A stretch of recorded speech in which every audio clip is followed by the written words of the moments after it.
but abide. You're surrounded. Right? Time for you to give up the fight.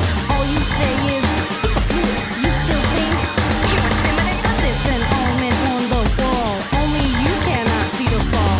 My graffitis are glory, are godly. They will lead us to eternity.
But abide, you're surrounded.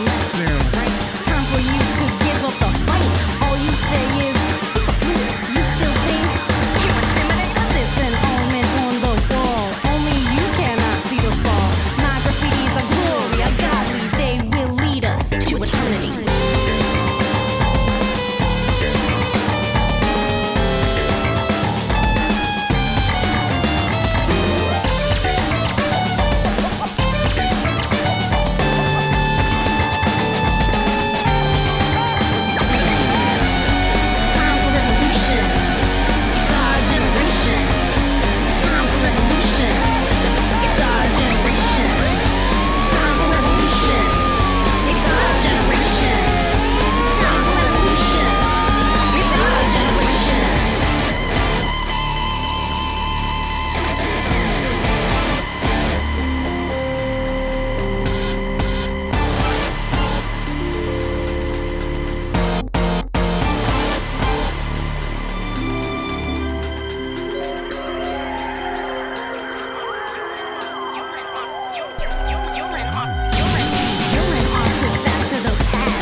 But abide, you're surrounded.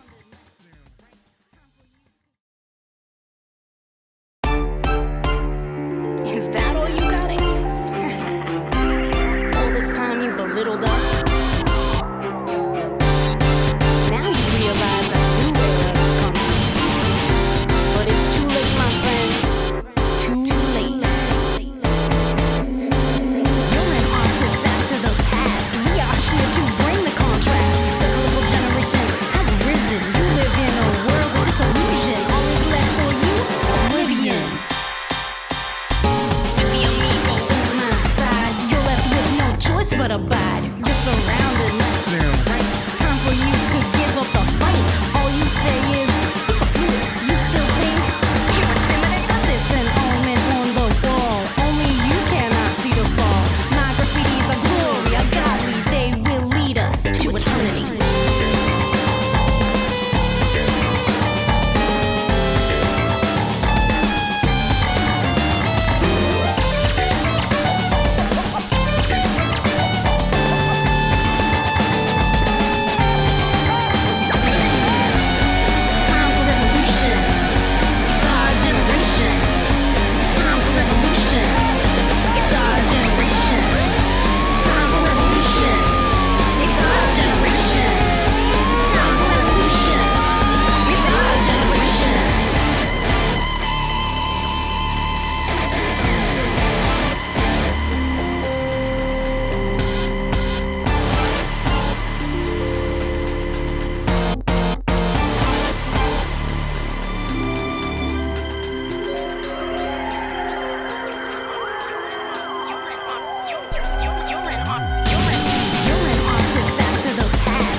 till the floor gives out. Come and get the glory, come and write your story, and live it all out there. You're tough as steel and you're sharp as iron, shining like a diamond when the pressure's on. Come and get the glory, come if you dare. You can be number one.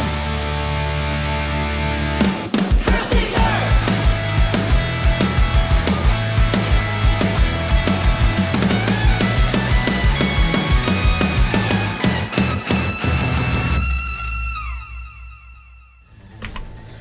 Good evening, everyone, and welcome to the Training Mode Network.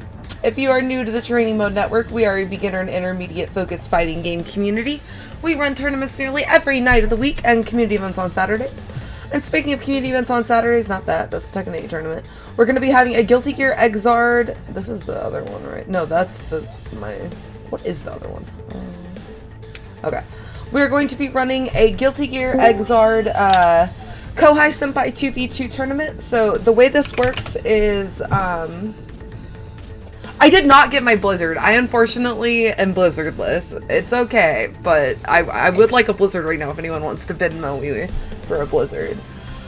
That being said, this is a special style of tournament where someone who is eligible for TMN Exard teams up with someone who is not due to being above the intended skill level, either because they graduated or because they just started out there.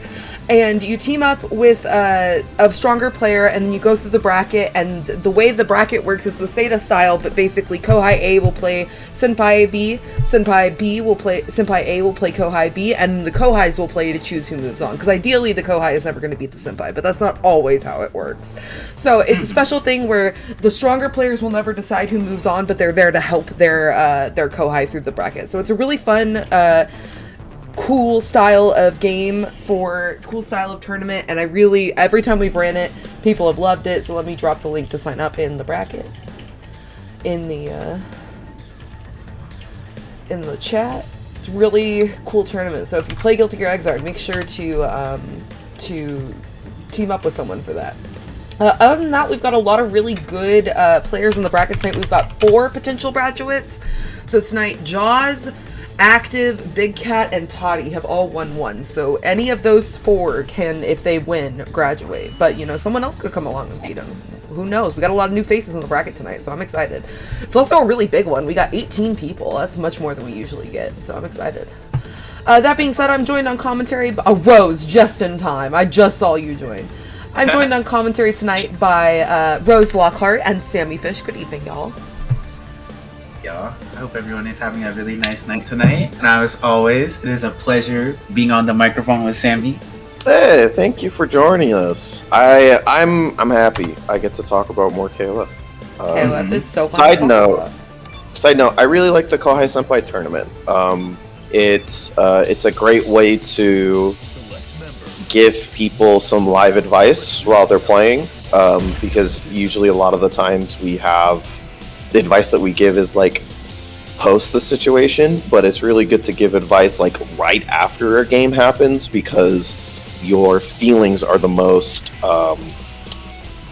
clear at the moment, right? It's also really helpful because the senpai will always play the other Kohai first, so they can look for things for the Kohai to when the Kohai fights them, which I think is really interesting. This is a very neat concept. I like it. It reminded me. Do you remember? I forgot which Arc Reva it was, but there was an Arc Reva where Fenric played in the 2v2 BlazBlue tournament and basically took his brother throughout the entire thing solo. I don't remember that. That's so goated. Oh, the one other thing I wanted to say before we get started with this match of Memo versus Rot, we are going to be having a Tekken tournament this week. It's going to be Sunday at 12 p.m. PST, 2 p.m. CST, 3 p.m. EST. So if you're getting into Tekken, that's going to be a great way to get started. It's a beginner and intermediate tournament, so make sure to sign up for that if you want. I'll put the link to sign up in the chat. Okay, so having fun. Right now we got Mimo versus Rot. So these are two players I have not seen play before, so I'm excited to see this. Alright, so we got Benny, Rock Benny, Iori on the one side, Clark Glaze. These are like, I don't know how to say this, but these are like great archetypes for teams because I feel like the people who like Clark and Ralph are like the people who are playing Geese and stuff like that. Yes, I have so many friends who play Clark and Geese. That is spot on. They just want to play the cool characters. I mean, it's KOF, you know, it's understandable. Memo's looking very comfortable in neutral, threatening a lot with Rock, Jump D, and Jump CD. Great confirm. Right, what? Nice. Yo, CD confirmed too. Well done. Air counter his CD confirm. Keeping that on the top of your brain is very hard. So good job. Yeah, it takes a lot of awareness. So I can tell this player is very comfortable with their team. That's really good. So now we got Rock versus Geese.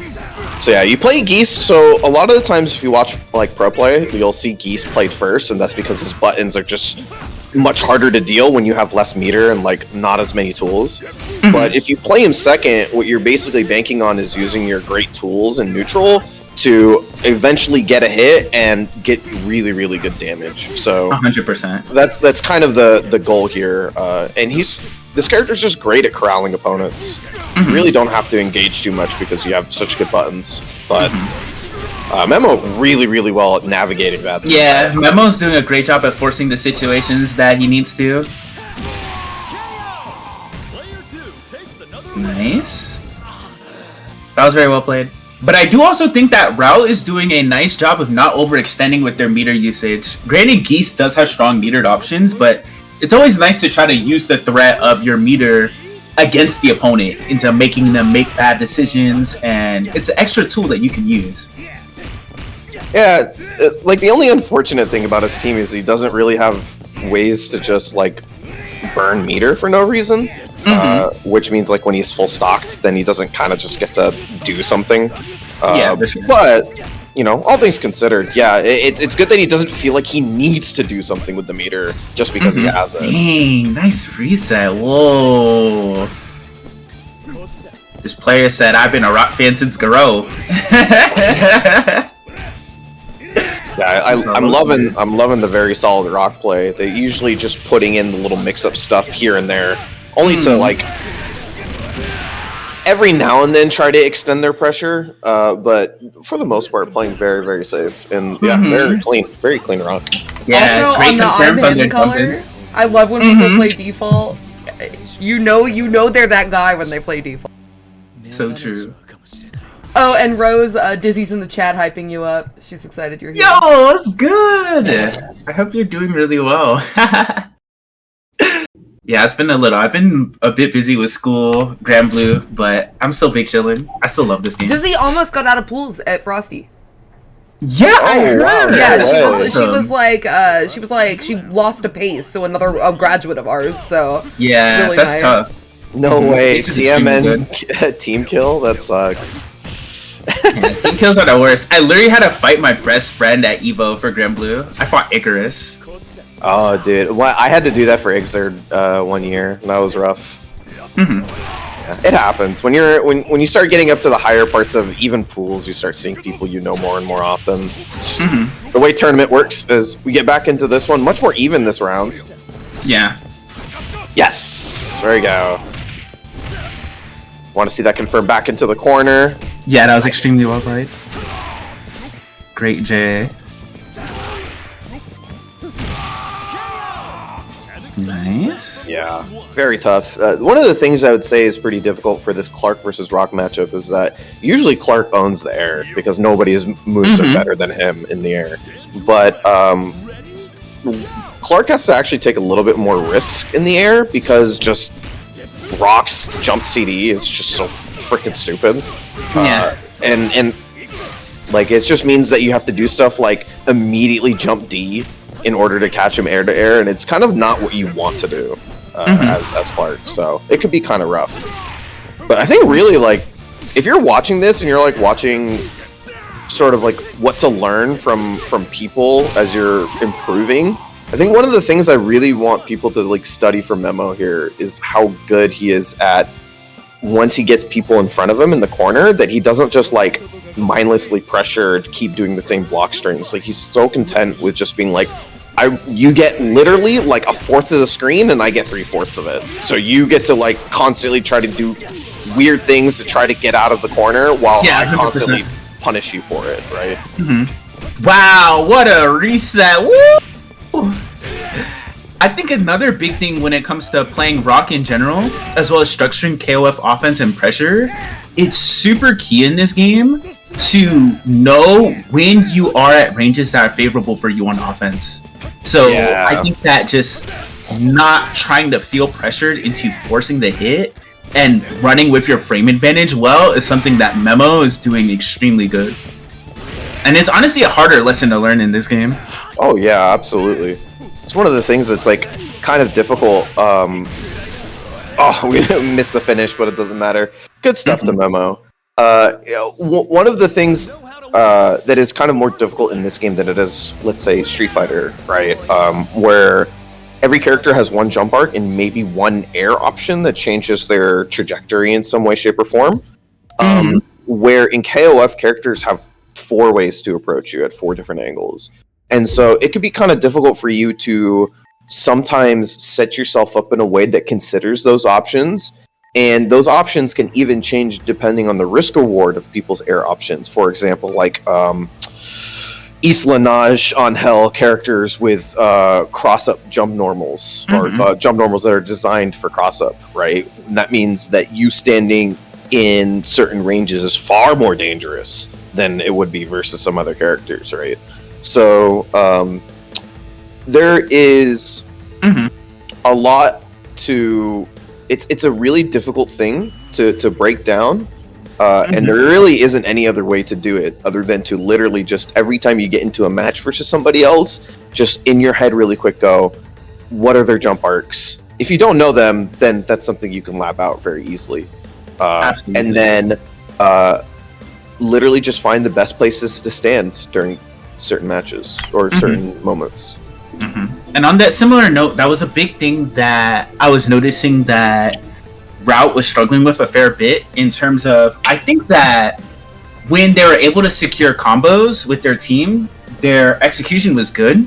But a big thing that was holding them back in neutral is having a difficult time with anti-airing, and just holding your ground in mid-range is really, really important, especially when it comes to characters who have such strong anti-air, such as Geese in his crouch C and his parry, Ralph in his EX ground pound, and Clark in his JA, as well as his stand C and stand D.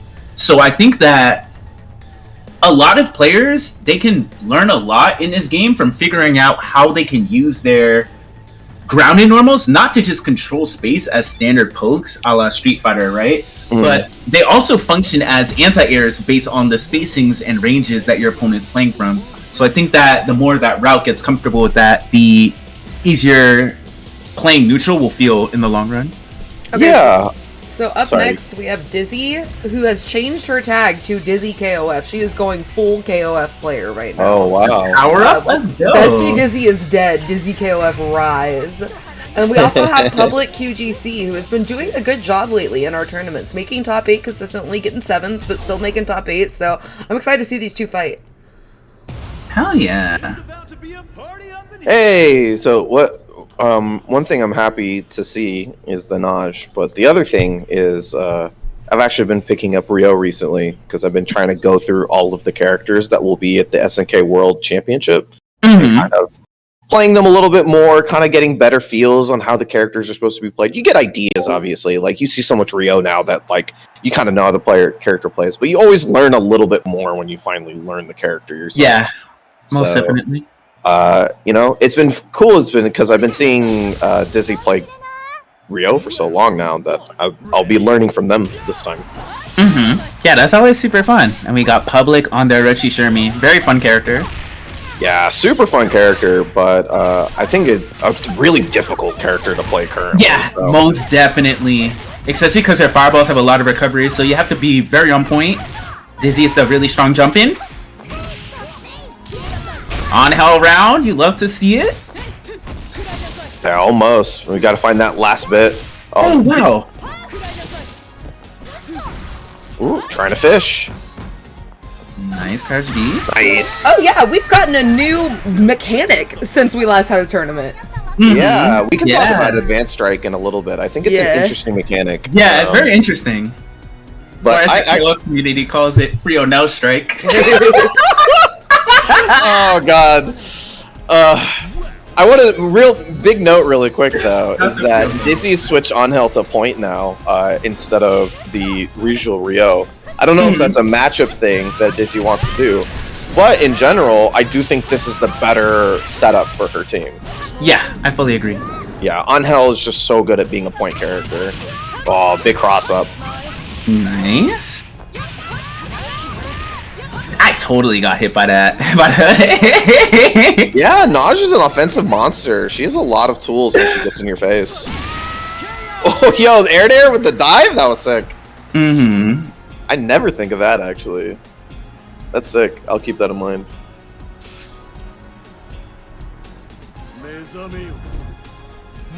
Yeah, that was extremely clutch. You know, I never gave this color a lot of love. This color is really good. All right, big hit for Dizzy. Oh yeah, that was huge. Yep, I'm gonna get the Oki roll. Yep. Nice pressure. Oh, tried to make a hard read there. Spends it. Nice. Oh, we're going for the full combo here. Oh, no super at the end though. Yes. Standy. Fantastic range button.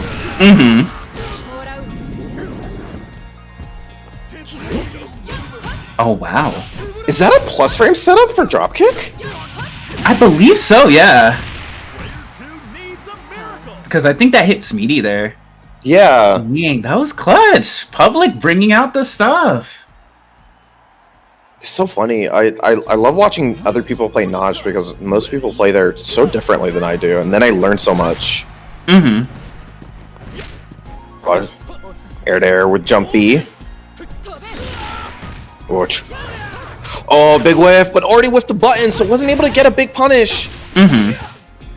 Set up. Dang. Yep. Goes for the cross up. Alright, nice throw. The shield, JA. That move is so good.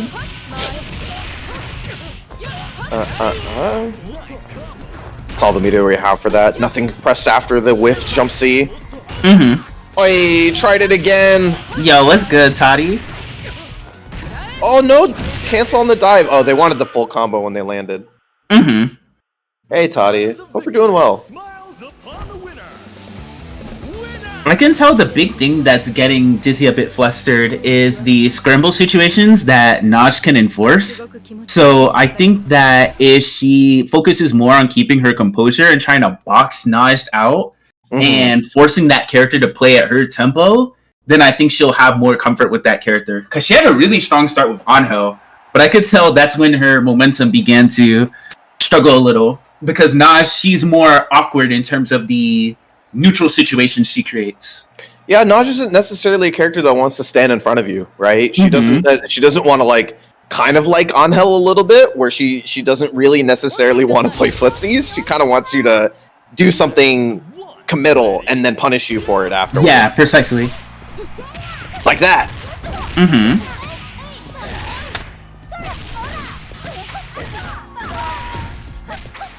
Nice. Tried to go for the cross up, and very smart jump back, actually. Gets back to the corner, but there was a sick chase down from Dizzy.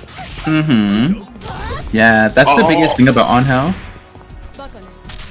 Oh, wasn't able to get a full punish? Oh! Whoa! I'm very surprised that lived.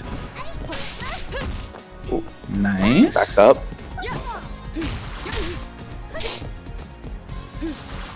Yeah, slow it down. Every second that you spend here is such a big improvement to the game in the future. Mm-hmm. Oh, big hit! Oh, wasn't able to get the full combo, unfortunately. But dropping it under 30 seconds, that's a big win in and of itself. Yeah, for sure. You want to ask if Blazing Strike? Oh, we'll talk about it in a second. Oh. EX Dropkick is a great starter for Naj because it's, I believe at least... Actually, I don't remember whether it's only crouching or not. I know for sure, at least on crouching, it's 0 on block. Yeah, I want to say on stand it might be a -2. It probably is -2, yeah. Because that's how all of her dive kicks or drop kicks work, is that they're slightly more negative on standing characters. Wow, Public is doing a super good job of boxing out Angel, just threatening with these air-to-airs and playing in situations that make it more difficult for the character to contest you, because she's very reliant on her jump to enforce a lot of her situations. Yes. Oh. Push towards the corner. Nice. Big punish here. Yeah, that was big. Roll. Nice. Ooh, roll catch. Let's go, Dizzy. Dang, I see you. That was so sick. We're roll OSing now? That's what I'm talking about. Oh no! Wow, level 2 on this. Oh yeah, that's tragic. Oh my goodness. What? Alright, great recovery by Public.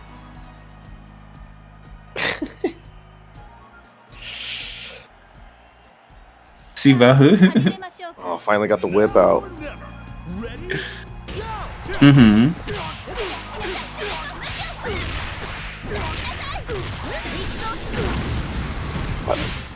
Nice meter spend, goes to the OTG. Double overhead, nice blocks.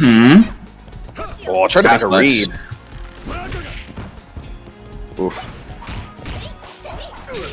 Oh, weird situation where your close normals aren't close enough. Alright, nice.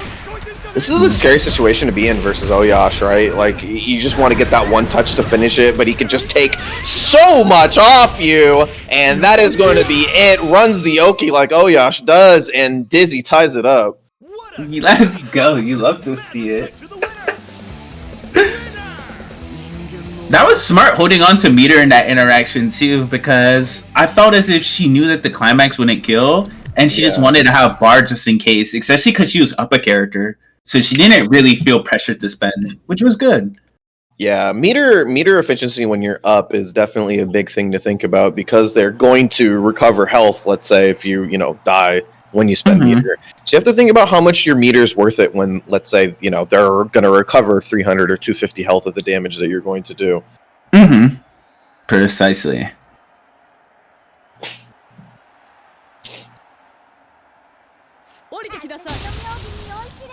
So I think Public's like really close to making this work on just like without asking the Nosh to kind of like OCV. Where it's basically just asking the Shermie to do just a little bit more, I think, and then we're good. Oh, the Dizzy 100%. patented 2C. That's Dizzy's normal as far as I'm concerned. No one Yeah, uses it. she loves the on-held button. No one uses it as good as her. It's wild. Yeah. It's interesting because all the on-hells in TMN have different playstyles. Like, Active uses a lot of Unchained and Neutral. So it's really cool to see. Nice. See? No one does that! no one can get the hits like that. That was so clutch. She also barely ever gets punished for it. Yeah. That thing has a million years of recovery, and she barely ever gets punished for whipping it. It's like very few normals in the entire game that have that much whip recovery, and yet, you know, I don't. The expert at it. Nice. Good 6B. Oh, that's a really nice red sky. I think Public definitely is getting a lot more comfortable in that matchup as Oshirmi. That was really good. You were able to take out a lot of on-hell's life. This is not bad at all. Back up afterwards. Oh, wasn't able to get the confirm. Yeah. Backing up, trying to control space. Using those jump Bs, the reason why you're seeing Naj do jump Bs a lot like that, because it's really good for her to just basically stuff anything out of the air. And then if she stuffs the opponent out of the air, she has the opportunity to either EX hit grab, which is an anywhere juggle, or go for a left-right mix-up afterwards, because she'll land before you do. It's a very strong air-to-air. Yeah, so you'll see a lot of preemptive jump Bs like that versus opponents that feel like they have to go to the air versus her. Alright, let's see Oyash versus Naj. Both these players have been adapting really well in this matchup. Just a sweet punish there. Oh, little scrambly. Nice, confirm off 2A. How much we're spending on this? Oh, we're going for the EX. Completes the full combo. That was clutch. Oh, big punish. Yeah, this is gonna hurt. And what's worse than this is that you get Oki afterwards. Pressure in the corner. Nice anti-air. Dizzy just Yeah, that was staying clutch. good. Yeah. Mwah! Oh, this is some KOF. Yeah! Oh, confirm this! Oh, you could have killed! Oh, that's tough. That's tough. I think you missed the CD. Yeah, that's tough. It's very scrambly. But Nice. Yeah. I think that in general, she's focusing a lot more on shutting down Naj's jumps in those situations because it's more difficult for the character to threaten with other options in neutral because even though her dash speed is really powerful, her buttons on the ground are rather committal. So she's more forced to use her mobility and her jump rather than wanting to poke at you. Yep. Nice. Gonna side switch with. There you go. Public doing the same thing. Just gonna use whip's great range. Approach at great jump distances. Good blocks. Ooh, gets a big hit! Oh, wow. Dang. Yes! That's a D. I just we're just feeling it at this point. We're just feeling it there. I think we probably could have killed on the situation before, but still good stuff from Dizzy. Good stuff. And good stuff from Public too. I like seeing the Naj. So as the Naj expert yourself, I wonder how you feel about the decisions that Public was making as Naj and Whip, because I think that Orochi Shermi and Naj definitely saw more play from their team. And while I could tell that they were newer to Orochi Shermi, you could see a lot of comfort in their play in Naj and Whip. So I think that assessing those decisions is really valuable with just trying to figure out the thorough lines behind what we can be doing better overall, right? Yeah, so it's definitely, so I would say that there's kind of like two general play styles with how to play Naj, and that's kind of like one of them is the way to just kind of just spend meter on your hits when you get them and try to go for the combo, the biggest combo you can. I think I would consider versus some characters, especially second, to go for the EX hit grab to get the level 2 dropkick, only because versus characters like Oyash characters that really kind of want to play in front of you, it's better for you to just kind of keep them locked down and have them and mix them up. And versus some characters, it's not as big of a if you're playing against Geese, mixing up Geese is actually very scary because he has parries. But mixing up Oyash isn't as scary. So you can definitely go for the safe jump off of that, and that could help a lot. But honestly, other than that, I think your overall, your decision making is really good on the character. You're obviously very comfortable. For sure. I think you can. The only thing is that this character does not want to be in neutral. So any combos that end in a way that forces you to play neutral again are not good. That's my humble opinion on the character. She just doesn't want to play neutral versus other people. That's just the honest truth. Yeah, her offense is really, really strong, but her neutral is just middling. It's not as if it's unplayable, right? As if, I'm playing footsies, I'm losing the match, I might as well quit. But no, it's not what the character is ideal. Yeah, it is literally just playable enough. Yeah, it's just playable enough. It's that close. Yeah, I mean, there's not much else to say about that one. I do also think that the more that public gets more comfortable with Orochi Shermie's normals, especially her stand C, stand CD, her jump D and jump CD, she has a lot of ways to control space as well as attack opponents. So I think that trying to rely too hard on Orochi Shermie's zoning game plan, even though her ability to zone is really good with kisses, and her 214A and 214C projectile, I think that you want to do what you can more to try to control space with your normals too, so it's harder for opponents to try to get in on you, as well as rushing them down. Because I think the more unpredictability and variance you add into your game plan with a zoner, the harder it is for the opponent to just contest your options. Because I do feel that... thank you for the feedback, by the way, in the chat. Just want to make sure y'all do that. No problem. But I do feel that the more you just focus harder on trying to wall people out with her buttons too, then it becomes more difficult. Especially her crouch C. Her crouch C is a nuts anti-air. That move is amazing. Yeah. Okay, so just as amazing. Nacho has abandoned the Church of Iori, and we're on Geese now. Yeah, this Geese costume is sick though. I like this color. Tati chooses not to play Whip and instead plays Kula. Still has the Ash on there. I know sometimes she goes with the Chizuru. Tati is so female coded in my head. I'm sorry, Tati. You only play cute girls. What am I to do? He's so sick. That's my go.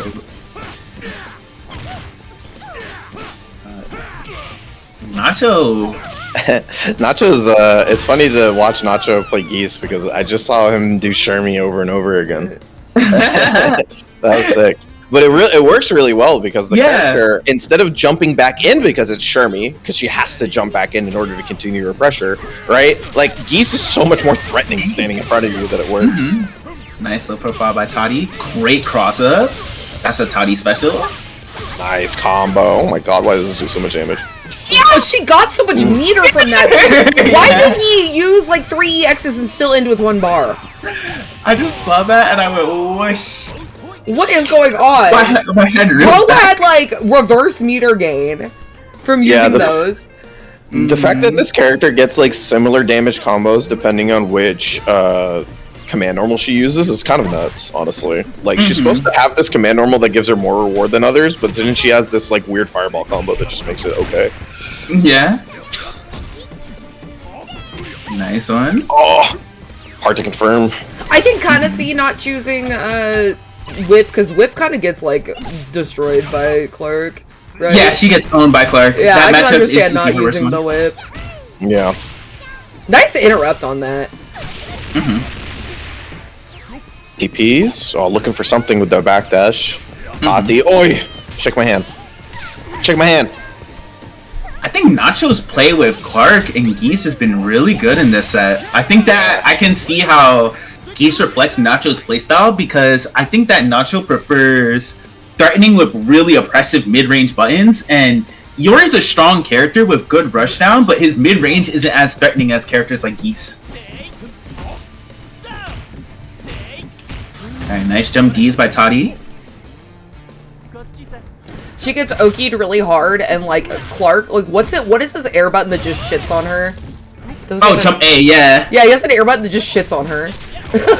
Yeah, she has to like preemptively do her anti-air to beat JA, and it's not not a place that you want to be. This definitely kills, right? Or does he not have enough meter?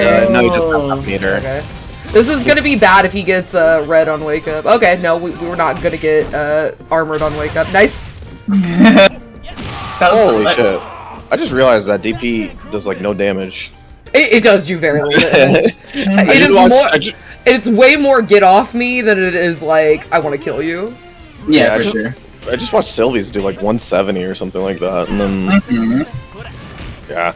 Anyway, we're in this situation. It's kind of where you don't want to be as Ashe. You don't want to have half a bar, but you can slowly build your meter and then try to find that win condition as you're going along. This is a horrible position to be in against like a corner with Shermie.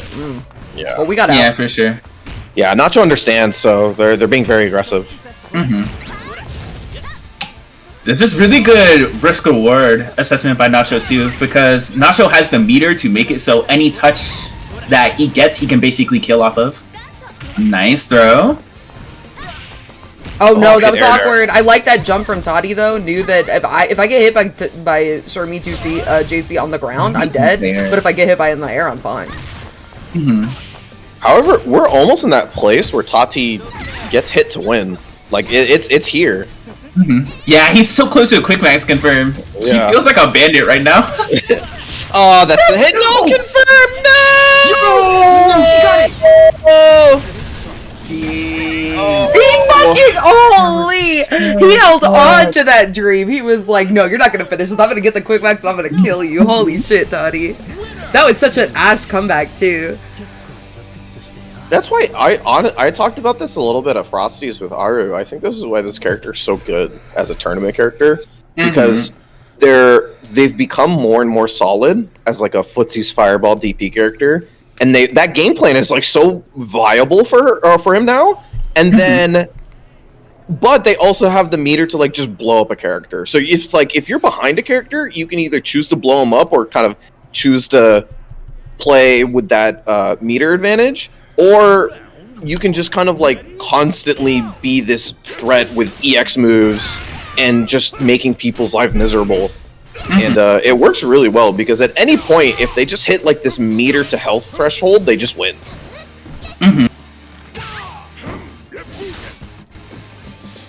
Alright, back into the Kula versus the Geese. I really liked Nacho's Geese. I'd stick with this, please. This is awesome.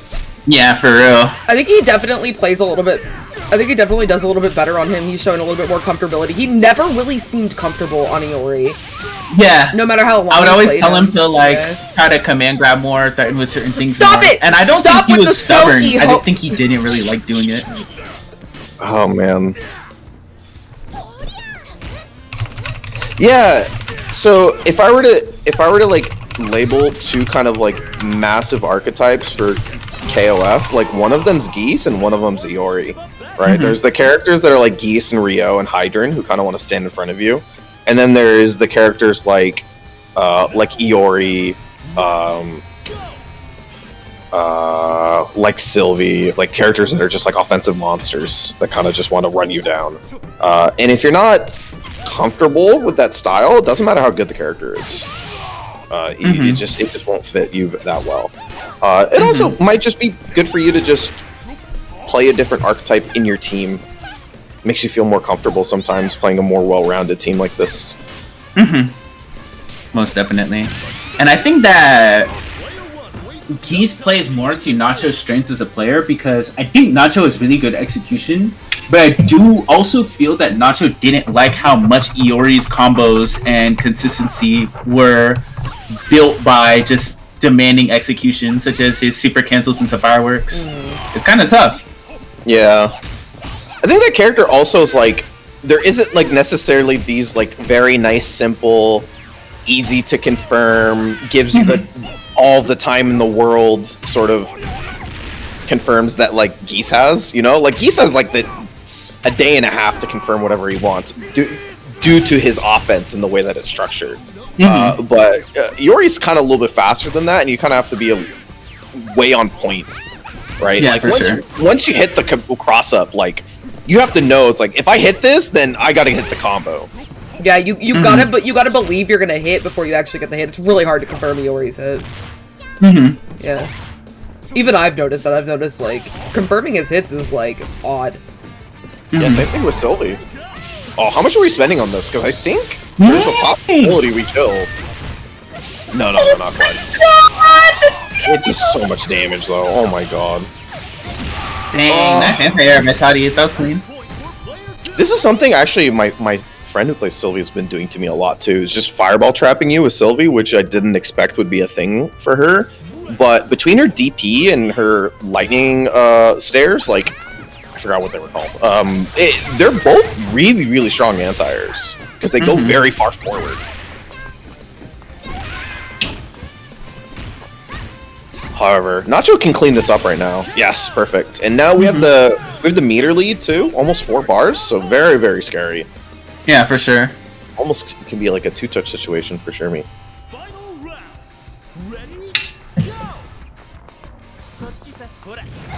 Koji-san. Boy. Koji-san. That was so Nice block. No, that looks like a missing foot. Yo. No saw nothing. No saw nothing. Reset.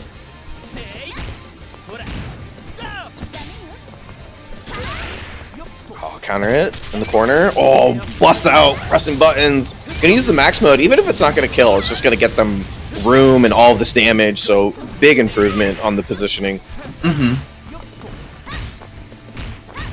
Nice block. Puts himself in the corner, but really looking for that hit that wins him the round.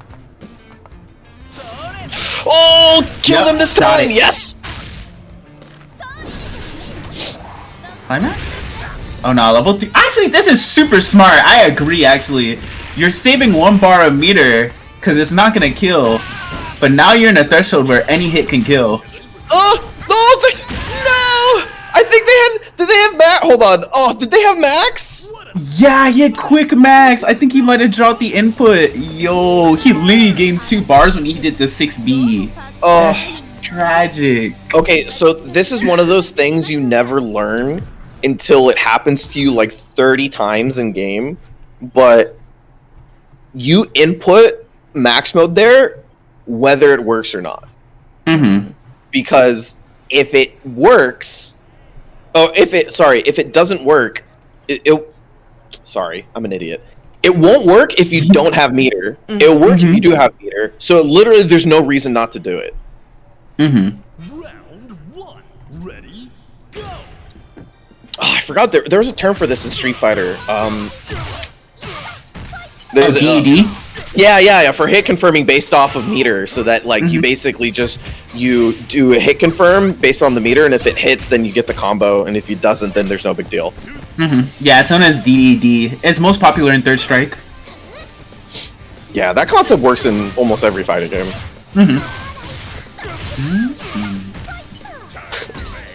Okay, that was actually a spot where you could have done it. That actually worked. He figured it out. Yeah, that is a snowball setup. She actually had that in previous versions, but there's still no reason to go for it. Yeah, it's still like okay. It's still really. She doesn't have like a high-low mix-up. Like, if you get hit by her jump overhead, you like if she does it immediately, she's still negative on hit. It's not that big of a deal. Great control from Tati, though. I think this has been kind of the bigger issue in the matchup so far, is that dealing with the geese has been rough. I think the main thing is I feel that Nacho's too stubborn to use Geese's ground normals. Like more, I think Nacho is using Geese Crouch D well, but more 6B I think is really key, as well as more stand C, stand D, etc. More light palm. Just think of that as a normal that doesn't cancel in anything. Yeah, Fudoken is really strong. It's busted how good it is. It's nearly unpunishable by the majority of the cast, and it just controls so much space in front of him. Yeah, the Stogie did a lot there, Toddy. We have this player in Nice, TMN BB. Exard who really wants to get. He's a Zato player and he really wants to make Great White work. I don't know if you know about Great White, but it's probably one of the worst that's supers super- in the game. And he Great will White throw is games to Yo, use hey. it. Great White is a funny super, that's for sure. I always see Kyohei talking about how much it sucked back in the day. It's so Yeah. bad. It's really bad. You know what's really funny is that Great White's actually a version of a previous version of Shadow Eddy that is meterless and also sucks less than than the meter version he has in Exer. I think what's happening right now with this Kula is that Kula's meter, like 1 bar, like half a bar combos are really good, and oh, okay. Nacho keeps getting hit by 2A. It's not good. 2A is very good.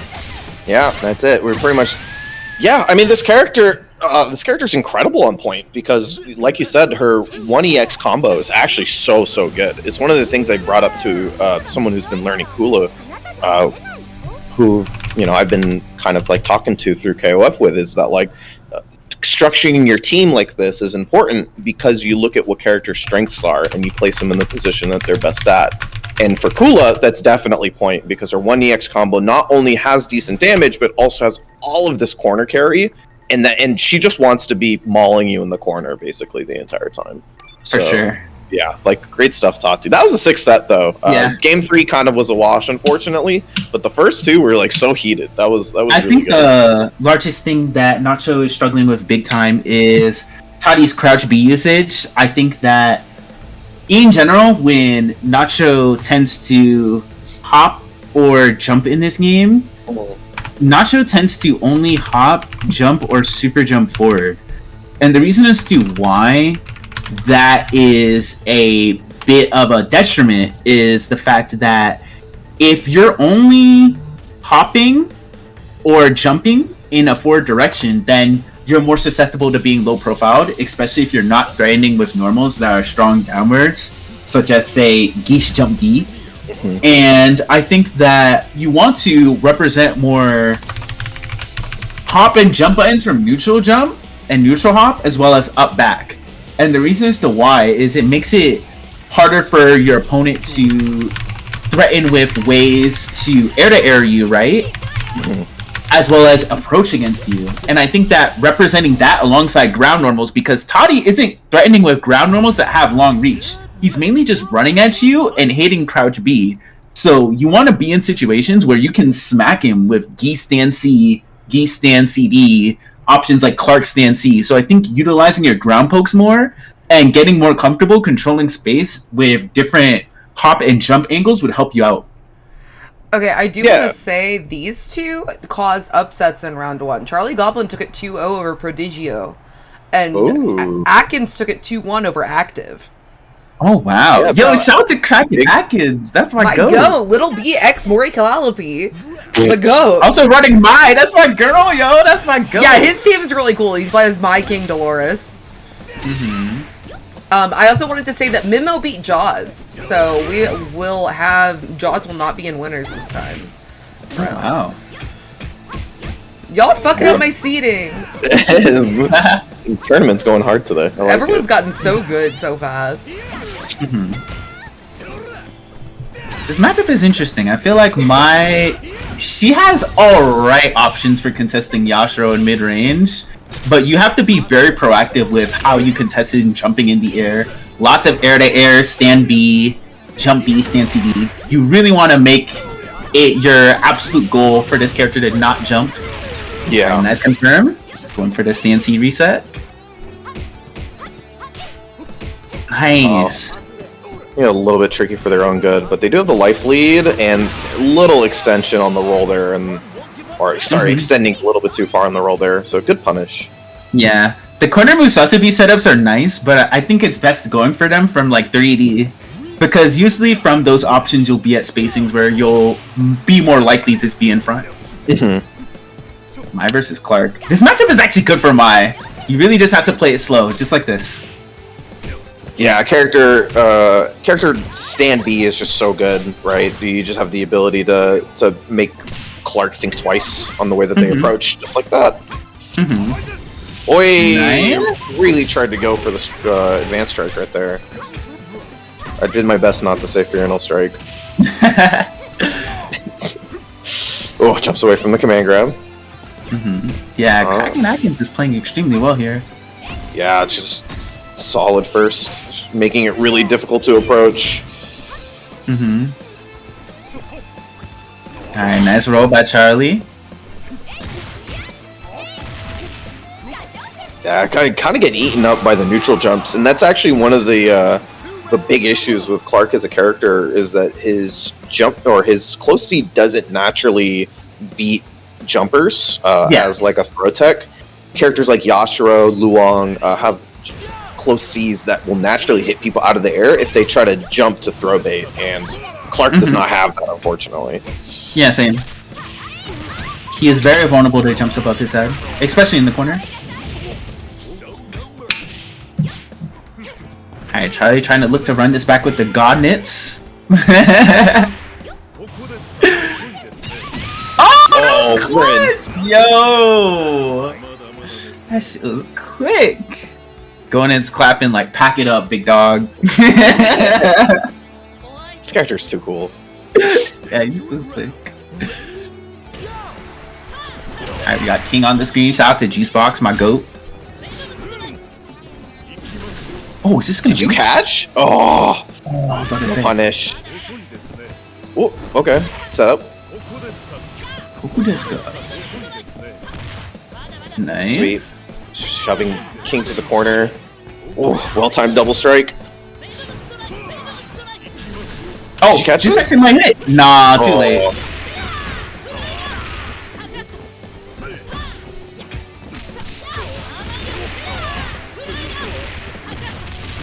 Spend it? Yes. Well done. The point goes. Done. Alright, that was very well played by Kraken Atkins. Great sign to like there by Charlie, though. Yeah, really just like the difficulty of getting around Mai. And Kraken Atkins is showing why this character still can be played at high level, is because this character is definitely really strong at playing defensive first and playing around her big normals that do really, really well to anti-air people or stop them from doing stuff. 2A, 5A, stand B, far C are all just normals that make you feel like you can't stand in front of her, and it could be really frustrating sometimes. Yeah, I think Mai is definitely a very undervalued character. I say this as someone who plays the character all the time, and she's my favorite character in this game, right? But I definitely think that her strike throw on top of her mid-range definitely makes her so she's a really strong mid-high tier character. Nice. Alright, nice respect on the Yasho scramble. Yeah, I think this is the sort of the big thing here, right? If Charlie's trying to look at getting a little bit more out of this Yashiro, because it's been really difficult to sort of get anything started with this character. I mean, you know, that's big ups to Kraken Atkins. It's the one that's making it difficult.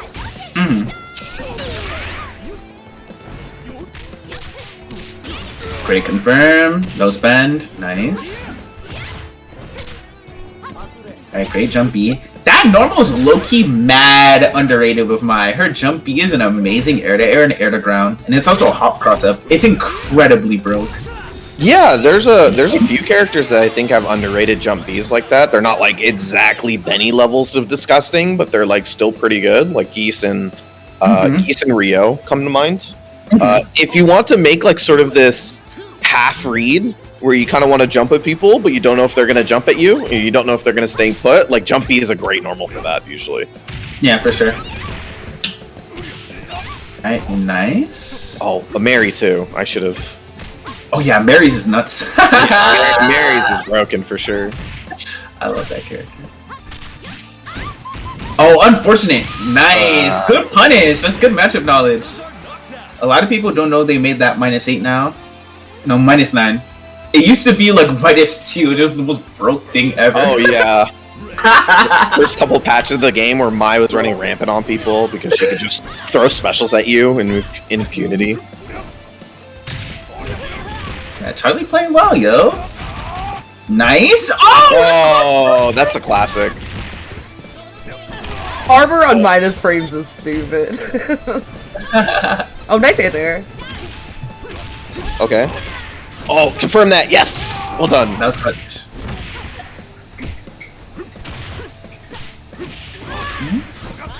Oh Did a 2 for A there, yeah. Oh my god. Oh, try to do running speed or the fireball. You can react to fireballs with it though. Nice. If you're trying this situation, you like this buck though. This is is pretty good. Yeah. It's way better than the first game, right? Where you're dealing with like 2 whole health bars. You're basically, Go Nuts does damage now. You're basically 1 combo away from winning this. Or moving on to the next round, I should say.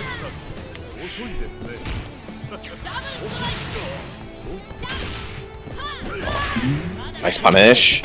Ooh, returns the favor. Ooh, whoa! Okay, Charlie, I see you.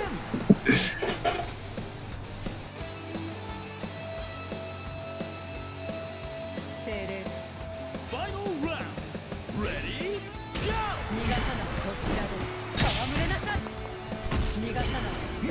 Alright, Kraken Atkins sitting on lots of meter of Dolores. Cool. Yeah, this is a very volatile situation. Oh, they are schmoving. Jesus. Yo. Yeah, very weird matchup. Both characters kind of have like full screen options. So they're both trying to navigate each other at full screen while trying to find ways to approach at the same time. Nice. Try to go for a 4-2-1-4-B.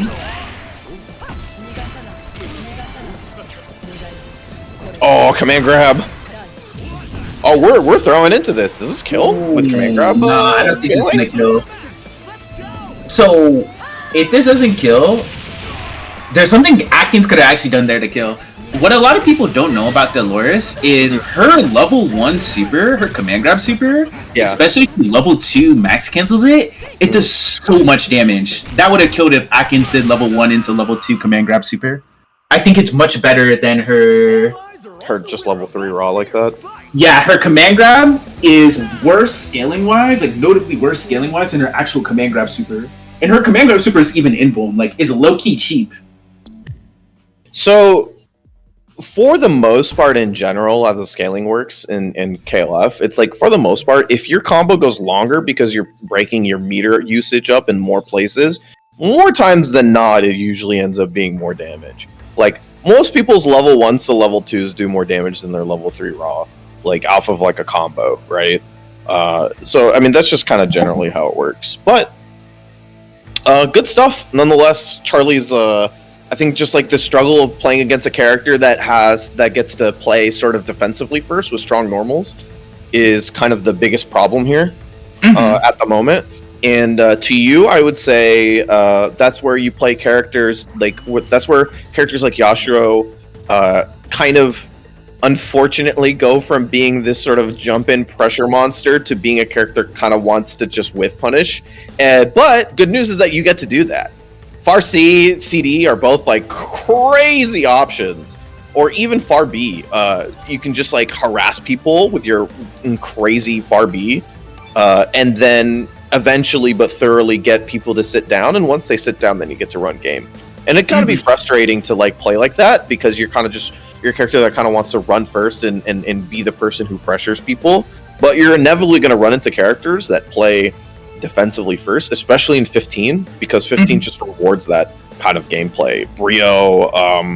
Rio, Geese, Hydran, Sylvie can play like this.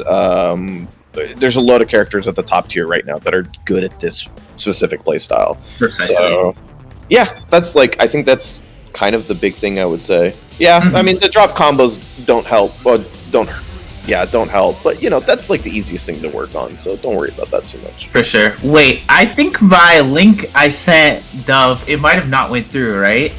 But I sent It was I just can send it. yeah. Here, let me send it. It was basically just a link to Juicebox's video about how to fight KOF fireballs and to deal with zoning, because I think that was the biggest thing that Charlie was struggling with, and I think that if you apply the tips and the concepts in this video, then it'll help out immensely with trying to just improve at your consistency against characters who control space with projectiles. Yeah, it's like KOF has always had zoners, but it's never been like.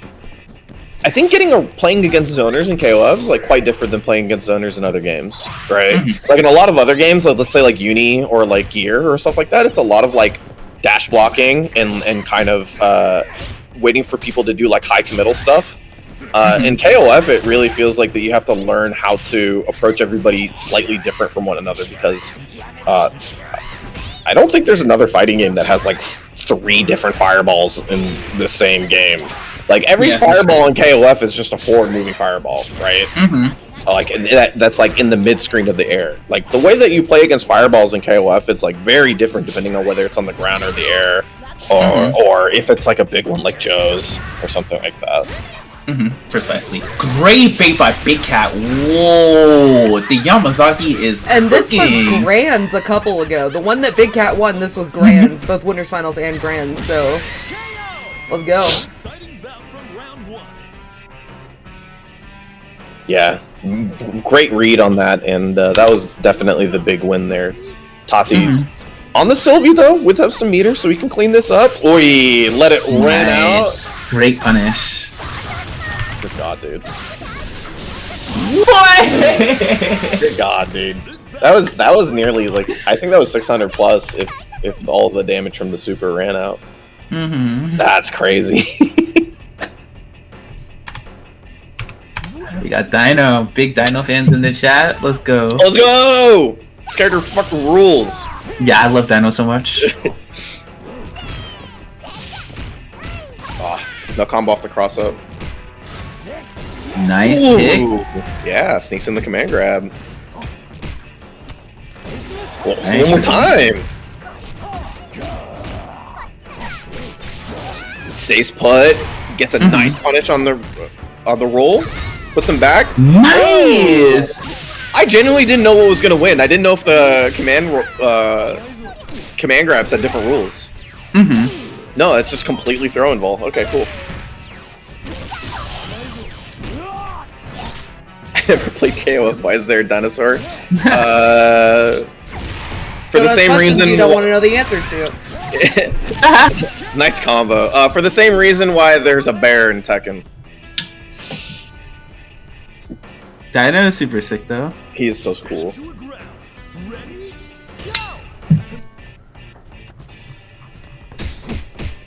Go! So Tati is sitting on Ash. I think the best thing about this situation is that Ash can kind of just zone here. And you kind of don't mind this. This is inevitable, unfortunately. But...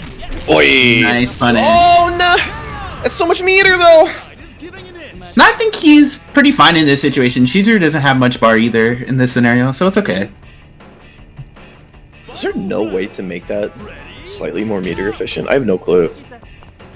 A lot of characters have kind of like weird options versus Shatter Strike because they're like -10, and if they don't have like a far seed cancelable normal that kind of just fixes all of that problem, then it could be kind of weird for a majority of characters. But yeah, I think we're getting to some pretty classic KOF here with the characters not having a lot of meter. Alright, nice EX up clones by Big Cat trying to contest the zoning. Nice roll through. Tricky stuff.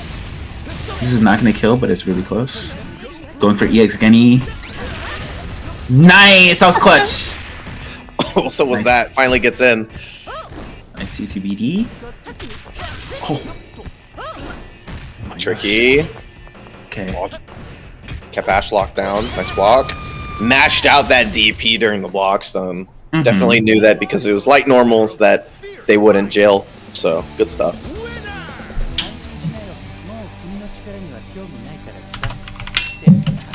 That was really well played by Tati. Yeah, good comeback.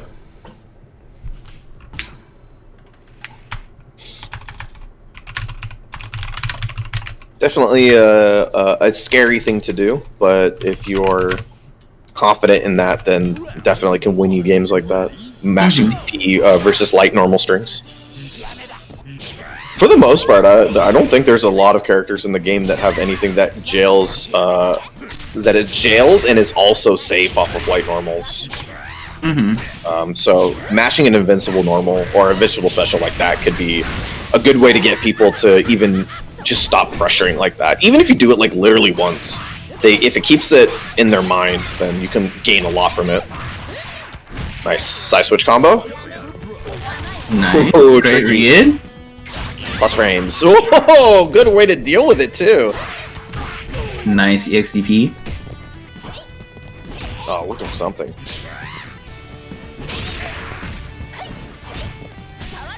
Great though tech. Hadi representing normal throw a lot more against Big Cat, which is good. You can see that he's beginning to level up his offense more against opponents where he feels as if he has to go to layer 2 on. This matchup, in my opinion, is really bad for Dino if you know what to do, though. You just gotta play defensively, and if you preemptively anti-air and air-to-air a lot of the ranges that Dino wants to be in and box his character out, it's hard for him to do anything. I imagine like neutral jump C and like even doing like preemptive jump forward CD are just like nightmares for the character. Yeah, especially because he has a wide hurt box, so he's very vulnerable to cross-ups too. Like Sylvie, it's super hard for him to like just not get bodied. Punish! Nice, that was clutch. I like the combo selection as well. Good damage, backs up a little bit, gets out of that throw range, and then pressure. Nice!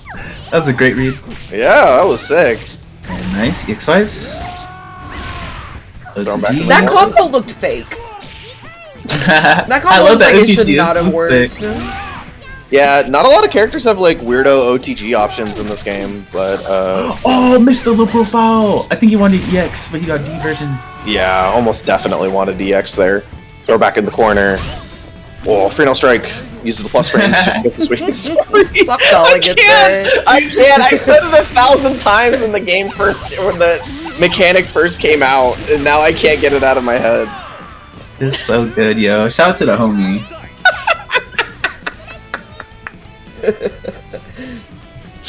Oh god. This is why they don't let me out of the house. Alright, there you go. Yeah, I think that in this matchup, you really have to play very conservatively versus Shizuru. Yeah, it can be kind of rough, right? Because you're just running into things constantly at full screen. So you kind of just have to take the space where you can get it. Nice. That cross up. Yes. Annoying. Annoying. Simply annoying. This character's so good. Yeah, she's OD.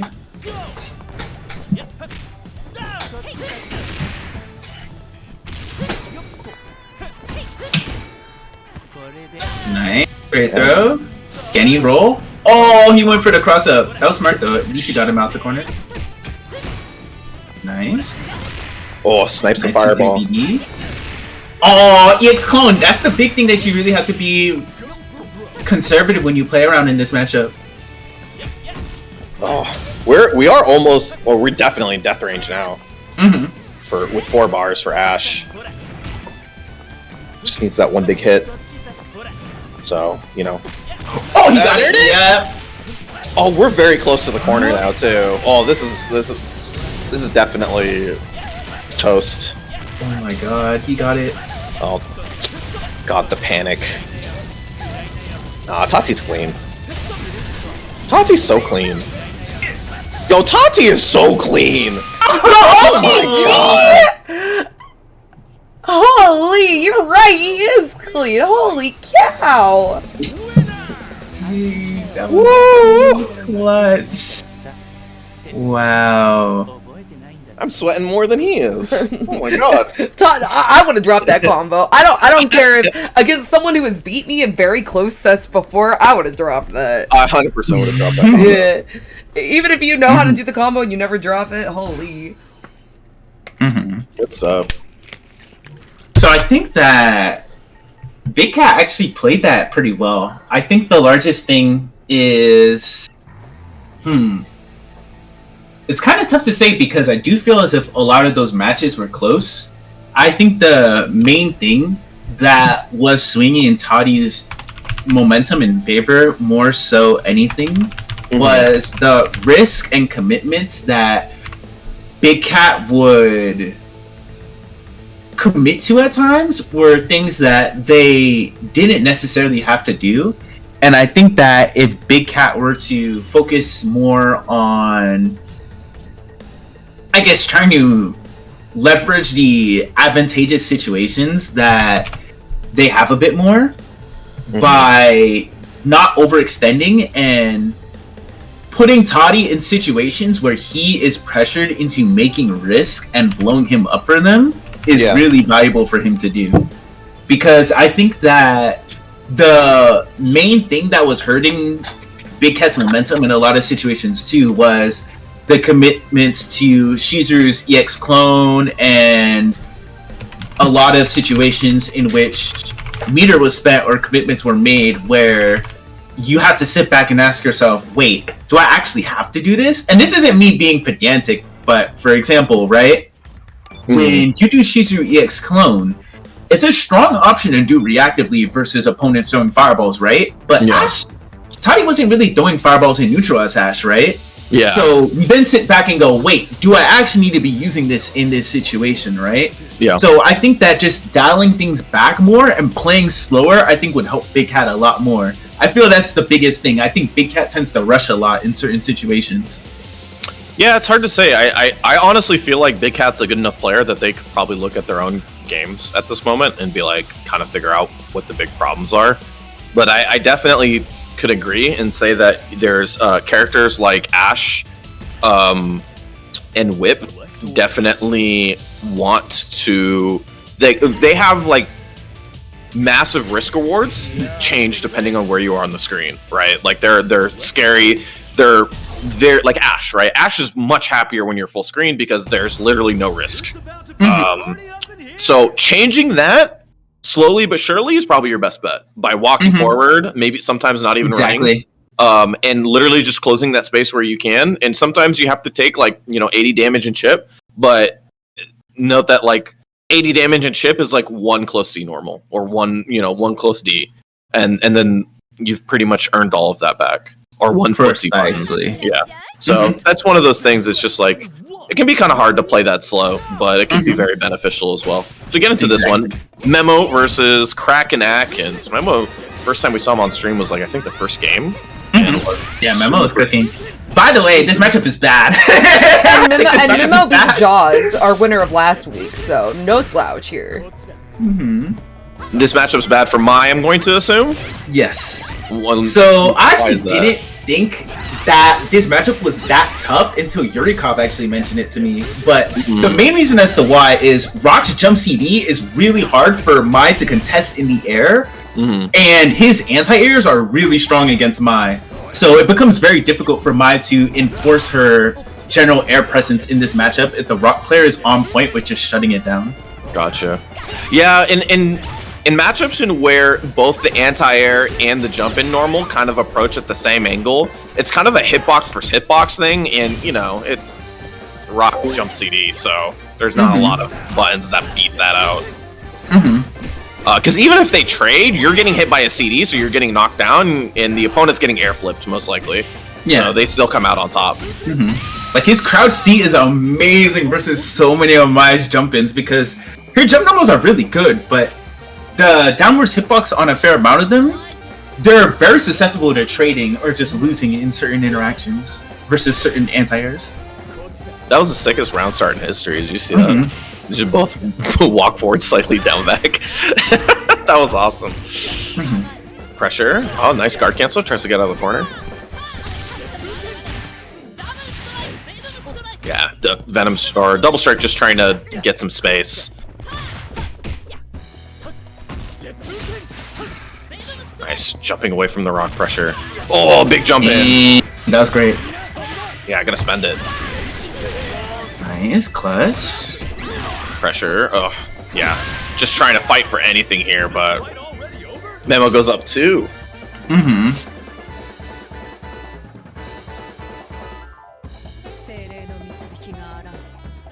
Round 3. Ready?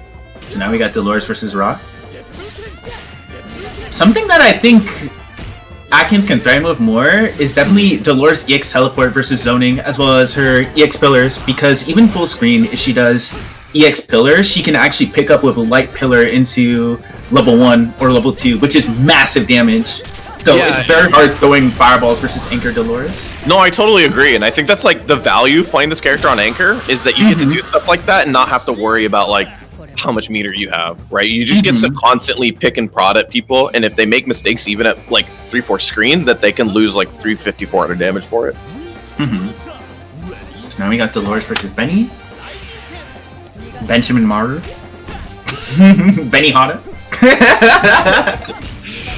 This character is so good, and I think this first time we've seen Memo play it because I think it was like 6 straight on the Rock last time. But Yeah, that Rock has been putting it to work, yo. The Rock show. But like, judging from how Memo plays as a archetype player, like Benny is perfect for them. Like just massively aggressive player and just knows how to really be in people's faces. Yeah, very clean player. All right, nice though. Big throw. Oh, rolls back. Yeah. This is a tough lead. Nice. Yeah. But the D pillar in that situation is too slow. The EX would have won versus the EX slash. Yeah.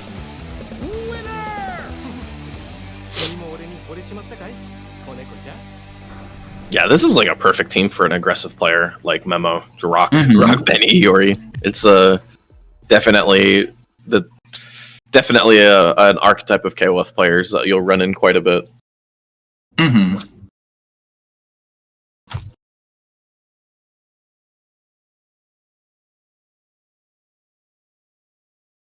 Alright, that was super well played by Memo.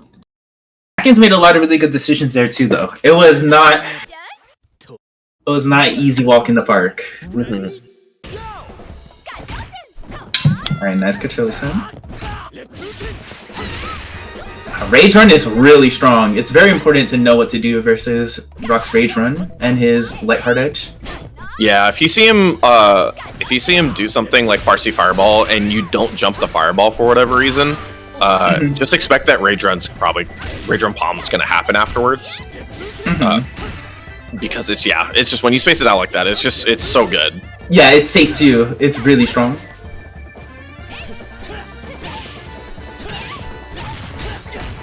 Recess pressure there. Looking for it. Oh, big jump in with the CD. One more time. Pressure. Yep. Nice. Great confirm. Optimal too. Yeah. I also think Atkins is playing too passively with Maya neutral. Yeah, it feels like they're definitely playing pretty scared versus the opponent right now. And I mean, I understand why, but like you just have to fight that sort of feeling of wanting to down back everything here. Yeah, Maya, her strike down, her rush down is amazing. I think that's easily one of the best parts about her. So it's very important to take advantage of. King, not so much. I'm sorry. Yeah, King is hard. As an old King player, I am not fond of this version of the character. I'll be honest with you. Yeah. She's a dear friend of mine, so I know very much about this character's downsides for sure. It's really unfortunate because they gave her Air Fireball again, and that's like kind of what drew me to the character in 13. But you know, it's the way that TK's Tiger Knees are inputted in this game is not fun. So it's kind of a non-starter for me, unfortunately. However, gets rid of the Rock way earlier than last time, so this is definitely a huge boon. Like, it's definitely just about playing solid and trying to whittle down as much life as you can off Benny Maru.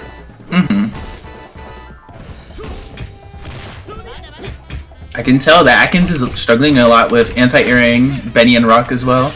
There you go. Yeah, 2C, really good for that. 2C, Farsi, both great anti-air normals. Ooh, get some space. Guard cancel, love it. Just trying to throw Kraken Atkins back into the corner.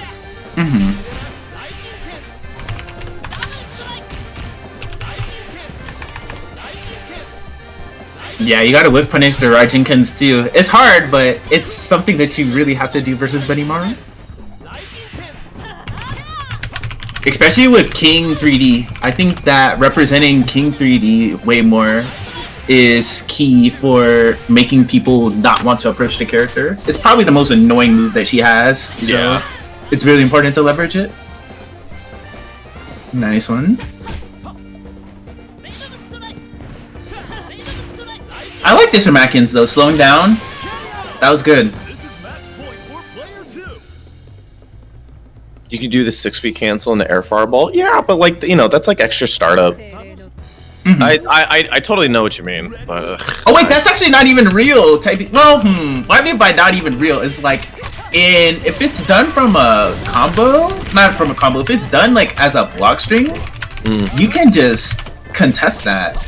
It's not really that good of a frame trap. no, I think they more mean in neutral, just like getting yourself in the air so you don't have to bother with the TK input. Oh, like Shune, yeah. Yeah, but Shune's, I don't know, for some reason, everybody has different like Tiger Knee rules, and like Shune's are way nicer. So are Benny's. Yeah, They are- Shune is broke.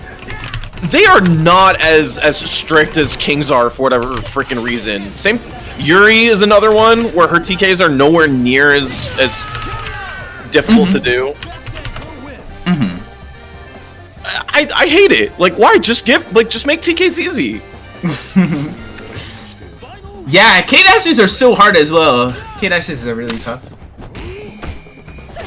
Oh God, what a go, yo! Bunny would be proud. She is smiling from the heavens. It can be tough running into an anchor character in that situation because it's like you haven't seen them yet, so you kind of don't know how the opponent plays the character, and then they jump in, they kind of just do their first big thing that they do, and it's tough.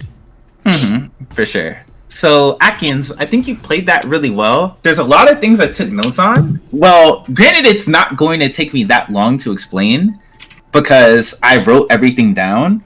But the main things that I think that you could afford to do a lot more are, I think that you need to get more comfortable with anti-airing versus rock by trying your best to threaten with, if you can, my stand B and stand D can be pretty helpful against rock doing jump CD in mid-range. Even if you trade, it's a CD, but so it's kind of tough, but I think that just trying to preemptively stuff the startup and contest the startup, because that at least has an extended hurt box in this version, is really valuable. You have to basically be on top of things and anti-air rock before he can represent the button, or air-to-air him before he can commit to it. And I think that representing guard cancel roll versus his fireball cancels from stand C or stand CD is really important. I think that you could afford to use Dolores EX teleport and her EX pillar versus zoning, as well as utilizing her command grab super. And I think that when you're running pressure with her, you tend to lean too much towards using A pillar, which it's a good move, but I think that once you establish it, you really want to try to move on more towards B pillar, as well as her command grab super and her command grab special. I think you could afford to utilize Dolores' ways in which she can open people up more than you think. And I think that you tend to anti-air too grounded in this game. When it comes to using King and Maya in particular, I think that representing more King Jump B air-to-air would really help you out a lot, as well as just general matchup things such as with punishing Raijinken with King 3D and doing what you can to just hold your ground, because I think that when you're not the most comfortable in neutral, you tend to forfeit up space too much. But you played well. I'm saying this because I know that you're a good fighting game player, so I imagine that you would benefit a lot from just more descriptive advice on the things that a player noticed. Yeah, I mean, I think that's like, to be honest, I think that's like enough to work on for now. Yeah, for sure. Don't want to overload people and say there's like a billion things to work on. Especially like, I think when you're learning stuff, it's good to learn how to piecemeal your learning. Like, just take it one at a time. It doesn't need to, like, you don't need to break down every fault with your game. Just take one and move on. Mm-hmm. Most definitely. Yeah. All right. Well, we got a second. Sorry, go for it. Yeah. Well, I'm just saying we are in top losers quarters. So we have Mimo and Toddy Strike waiting in winners finals, and then Big Cat is waiting on the winner of Heatwing and Yitzus, I think is how you say it. But they are playing right now. Jaws took it over Prodigio 2-1, so we're gonna get Kraken Echoes and Jaws up here. Let me get the room number. So go ahead and say what you're gonna say. Okay. I think it was Tsuyoyuki. Yeah, it's coming out this year. That's all I have to say about that. That's all I got to say about that. It's gone through its development hell. So, but it's fine. It is definitely coming out this year. So, well, speaking as the Access employee, it will come out. It's just that we'll have to get through all of the stuff that video game people have to go through, and then we'll get like a more secure date on that. For the other thing, Advanced Strike. Memes aside, I do think that it adds a hard read option for opponents that isn't too frightening to use, but isn't too rewarding either. I don't know if you've like looked at the scaling for Advanced Strike, but hitting it is not like it like scales your combo to shit. Like it feels like unless you kill, it almost feels like it's not worth it unless you're getting the meter back via like if you're a character like Luong or it's not a character like Rugal, characters that like kind of they spend 1 EX and they pretty much get all their meter back on the combo. That's fine. You can do that. But I feel like other than that, like I don't think you should expect it to be like that polarizing of a thing. That's just my take on it. I think what it does to the game is that if you feel like it is something to worry about, it causes opponents to roll because that's the natural punish to it. If it causes people to roll, that means it's going to make Oki situations a little bit more volatile and a little bit more engaging. And that might be good for the meta right now because the meta is very defensive. The meta has a lot of characters that are very strong at standing in front of you and kind of making your life difficult. And this is potentially a way for you to combat that. So we'll see. I don't think it's like that big of a deal. I also don't think that changing the throws to being more than one frame is the answer either. Like I don't think that changes the way that the game is played. It might add some mix-ups and stuff like that, but I don't think any of the characters that are good right now get better. I think actually that kind of improves every one of the characters who are strong right now. I think it makes them better because it makes their defensive options standing in front of you and controlling space way better when they don't have to worry about reversal throw. Fully agree. Especially because I think that it directly nerfs characters who I think have mix-up where the answer and the counterplay to it, I wouldn't say, oh my gosh, hi Kelzo. It's not too hard, but I would say the counterplay is more specific, like dealing with Clark Vortex, Yashro, RPS, etc. I think it's hard for a lot of learning players to know the counterplay. Yeah. Like I genuinely think that like if you got rid of like reversal throws in this game, characters like characters that normally like really need that sort of offensive option to deal with characters that are running game on you are just going to be like absolute nightmares. Yeah. Nice confirm. Let's go Atkins. Holding it down for the My Squad. Oh, I didn't realize we were doing back-to-back for Atkins. Could be rough, but starting out really strong here versus the Oyash. Yeah, she actually fights this character much better than normal Yash because Yash doesn't have the best reactive anti-fireball option. Like his EX hit grab kind of slow, and I think that she can definitely afford to bully him more neutral because his anti-airs aren't as good. His air normals are still strong, but he can't just kill you for jumping like normal Yash can. Oh yeah, yo, I forgot about the Joss Rio. Teach me. Me too.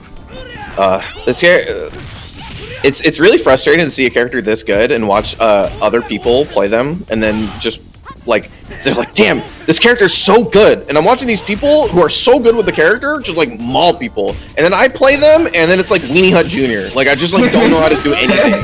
and I feel like wet tissue paper. When I watch other people's Rios, they feel like the entire like Appalachian Mountains. Like they're just like this impossible thing to get over. So true.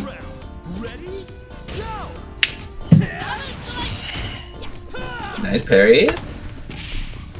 Josh playing pretty clean. Oof.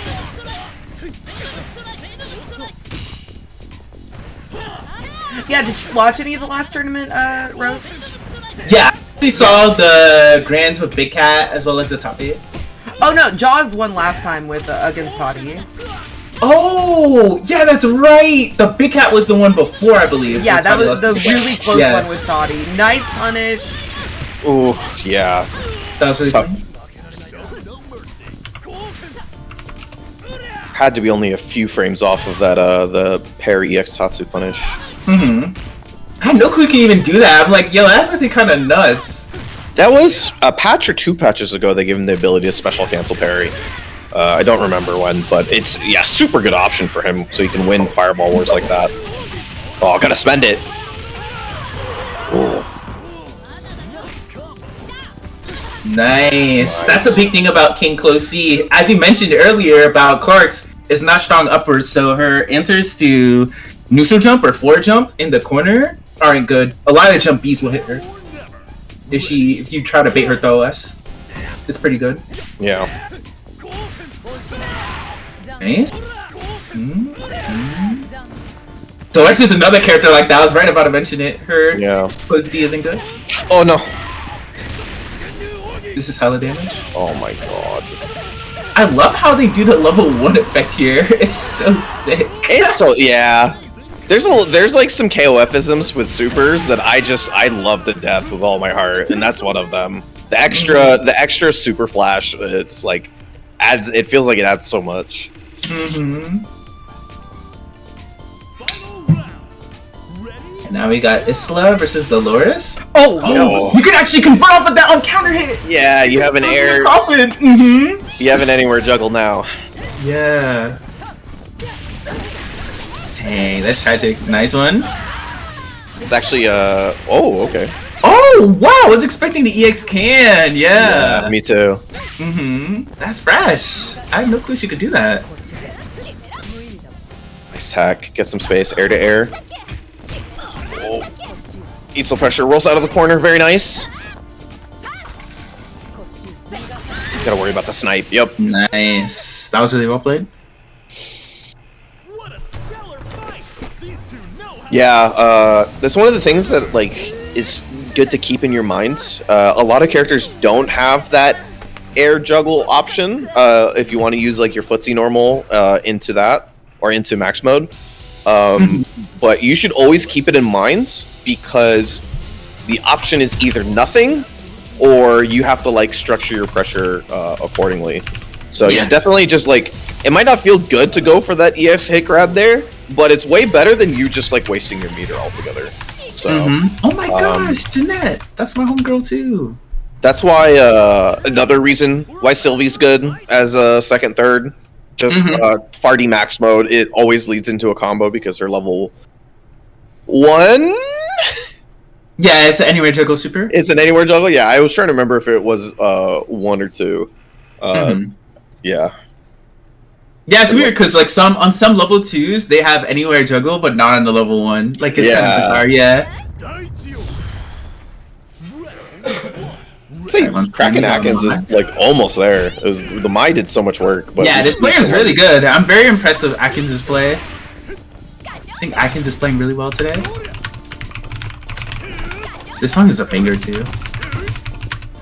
I love this song.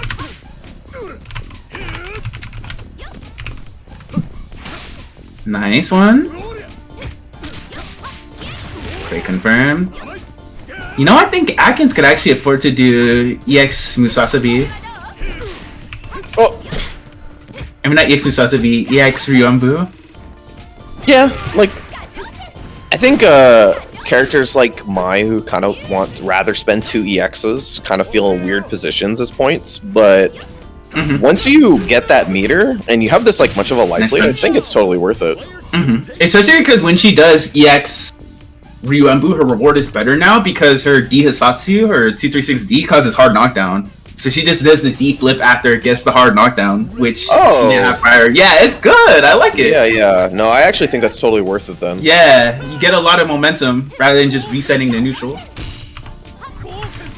So Jaws has got a lot of work for the Rio to do, but the Rio has done it before. Why? Nice strike though.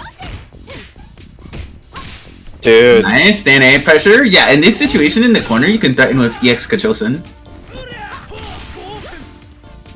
Oh, there. Oh, nice! Didn't bother with the running up. Just use the 2A there and just get as much damage as you can. Mm-hmm.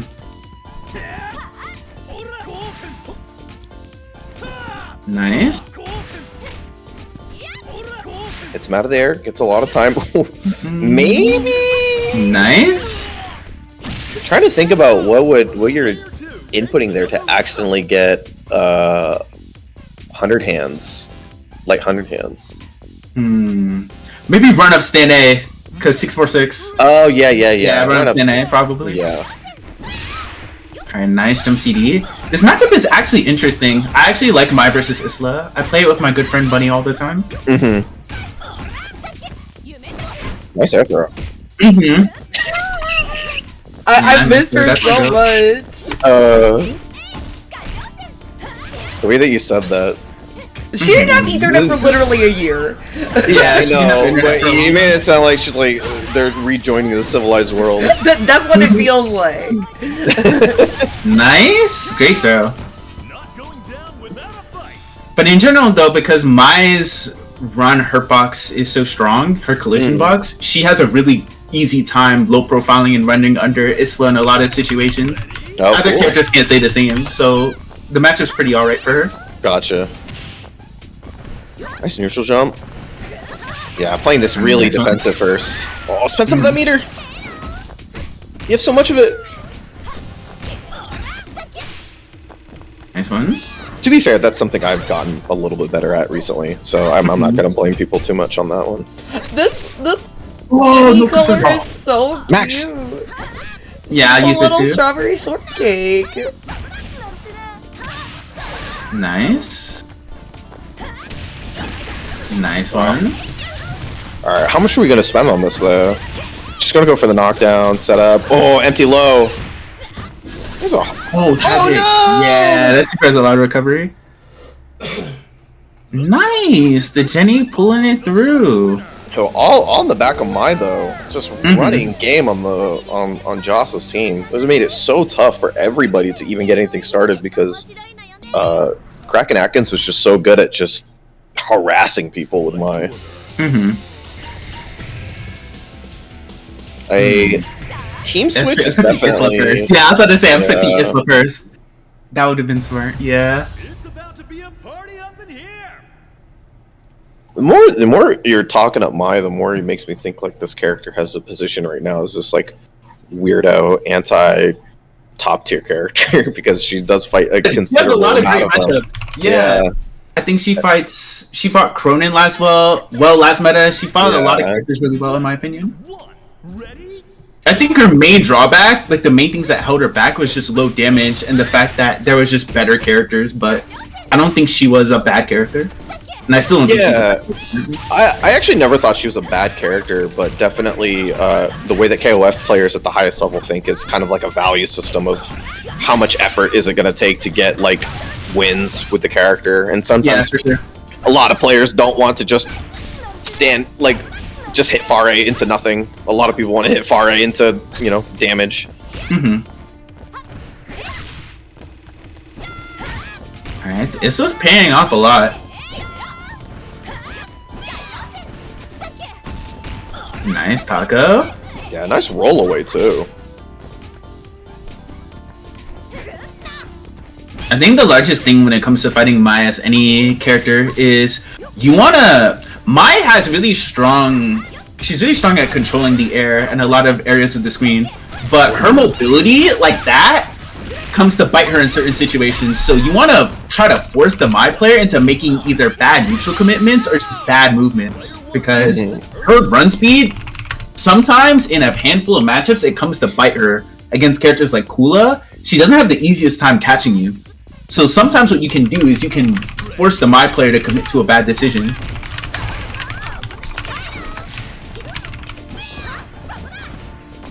Alright, nice one. I would like to see more EX Harrier B from Atkins. It's such a great way to force your way in with Jeanette. As well as B Harrier B, but EX more so in this meta. Nice one. Nice Nancy usage by Jaws. I think Jaws is really doing a great job of taking their time looking for these hits with Isla. That's one of the best things about this character. You don't have to force anything. Nice.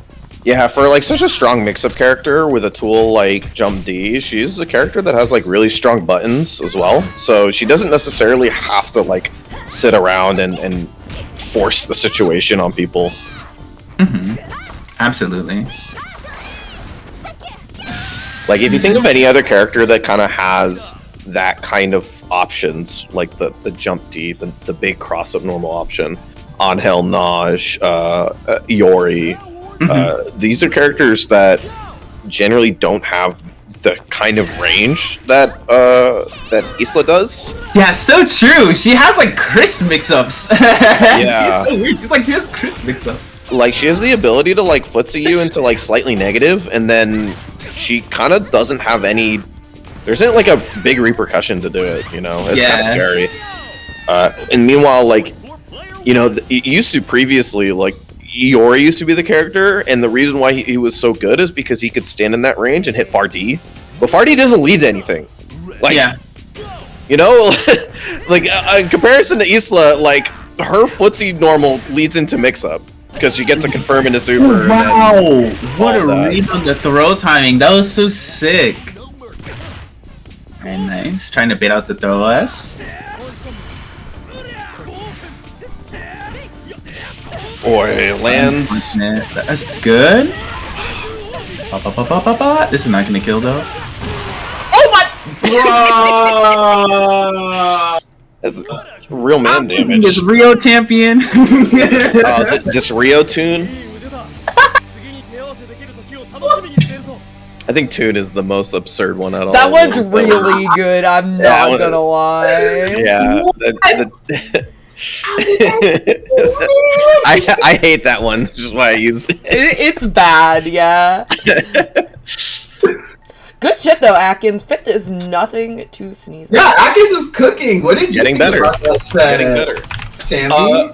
I think like the thing that like really the thing I was mentioning before, I wanted to elaborate on. It's one thing I've been doing a little bit more with my gameplay actually too, is that if you're playing a character like Jenny, where she has footsie in the special and it's safe, and you have like extra meter, just spend your meter on the super, like just like you know, normal special super. Like yeah, it's not necessarily how we think about playing KOF normally, because usually we're thinking about doing like normal into EX special that gives you full combo, but like when you're sitting on meter, just like spend it. It doesn't matter. Especially with characters like Jenny. Jenny's is really good because she gets Oki afterwards after the spinny whirly. Yeah, her torpedoes. And so if you can get a hard knockdown with your super for one reason or another, and you're a character like Jenny that has really strong Oki, do it. Like that's there's no reason not to, right? I guess there is a reason not to. You don't. It's not the most meter efficient, but you shouldn't worry about that. And also in the round ending situation in the second game, when you're in a round end situation, you have more than 2 bars and you literally need 1 touch. Stop worrying about how the confirm goes. Literally like 2v2b max mode, and you have all the time in the world because it doesn't matter how much damage you do afterwards. You can extend that to a damage threshold.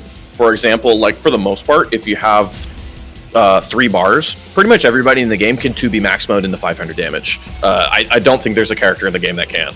Yeah, where you just do like 2b max mode, like close normal, command normal, level 1, level 3. Like that pretty much does 500 on almost every character in the game. So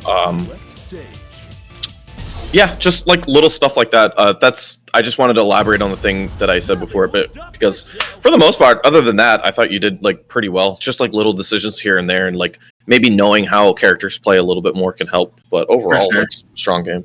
Mm-hmm. Especially because Jenny's a tricky character in that. I think that she's a character where her offense shines a lot more when you know the ways that you can disrespect people with like A torpedoes, area pressure. So like as someone who plays the character, like she's on my main team too with mine. So like once you delve more into her offensive rabbit hole, I think you'll definitely be more consistent. Yo, look at this team. Yeah, these teams are fun, yo. Luong, they have your girl, yo. Yeah, let's go. And on anchor too. Not usually where you see the character. She's usually pointer second. They did list her as the character they wanted on the he listed her as the character he wanted on his top 8 graphics. So he's probably just his best character. Yeah. Me too. I can play one character.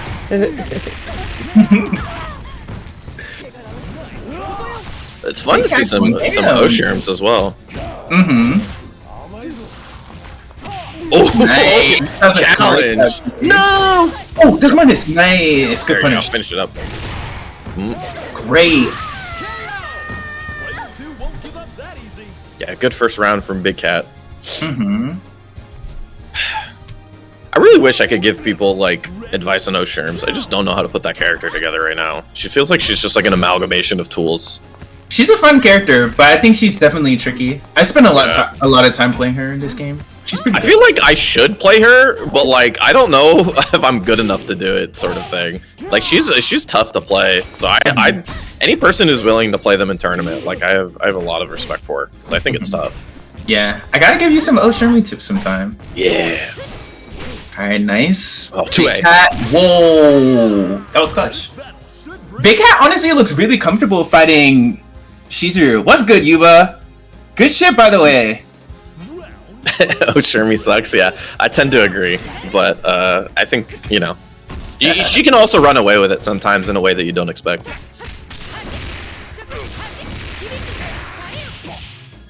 All right, nice confirm. Oh, nice roll punish too. Oh, dang, missed the 214A. All right, nice C2AC.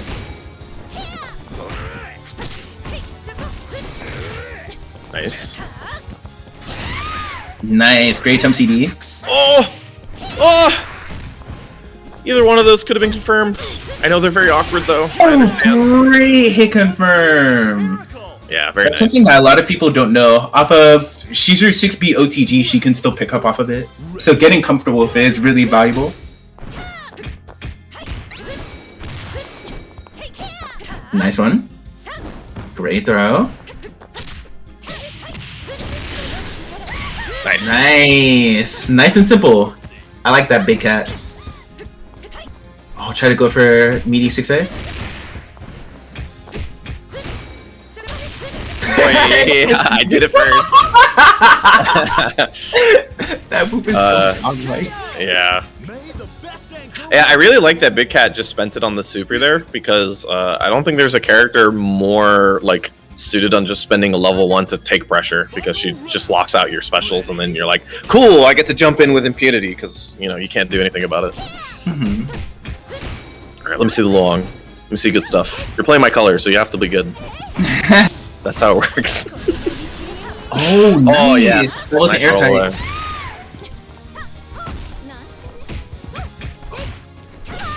Nice. Tried to re-pressure there. Big Cat will take the trade to get out of the corner. Nice crouch A mash. And go over to the advanced strike. I heard it go up too. Yeah. That's really funny. I feel like they should add something in the game visually to get thrown out of the first part of what's it called? Yeah, that's so true. Because like if I didn't have sound on, nothing would have told me that. Yeah, that was same. the It's not like strike. Shadow Strike where you actually see the purple spark. Yeah. I just heard the noise. I was like, oh. But that set was pretty close. I think the biggest thing is Luong, I feel as if that character doesn't have to scramble as hard versus Shizuru. You need to just do what you can to try to play into stand CD range a bit more and make her respect you instead of trying super hard to just force your way through her neutral. Alright, nice one. Yeah. Oh, made a read there. Got the big jump in. Wait. Oh, Yitsus is cooking. Let's go. Nice. Oh, good reactions. Oh, no confirm off the 2A for the roll punish. Nice hop over it, but didn't get a full punish. It can be kind of awkward in those situations when you're trying to read the command grab and neutral jump. But nice one. Oh no. Oh, I tried to go for it.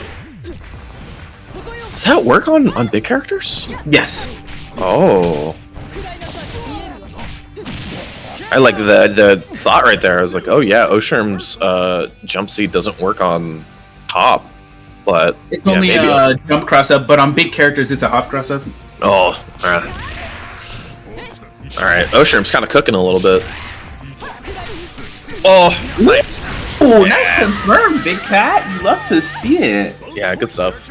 It's always nice seeing people pick up Yashiro at different levels of play. I mean, not Yashiro, Yamazaki. Yeah, because his confirms are kind of difficult. So, like, Big Cat's consistency with this character is really impressive.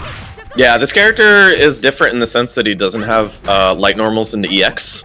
So you have to spend 1 bar in order to get anything off your light normals that is worthwhile. And, you know, fair enough. It's the most worth you can have 1 bar for. But, you know, it could be a little bit weird for newer players. Yeah, for sure. Dang, Yitsus is cooking. Yujimas. Nice. Well, no confirm, but yeah, it gets out of there. That's the confirms. Missing the confirms on Yamazaki is like kind of double bad because you know the level 1 super leads to like 400 damage plus with all the poison, and it's you know that's kind of why you play the characters, that the meter value for or the amount of value that you get for his meter is just like best in class. Nice block on the 6A. Okay, respecting crouch C6A. Nice neutral jump.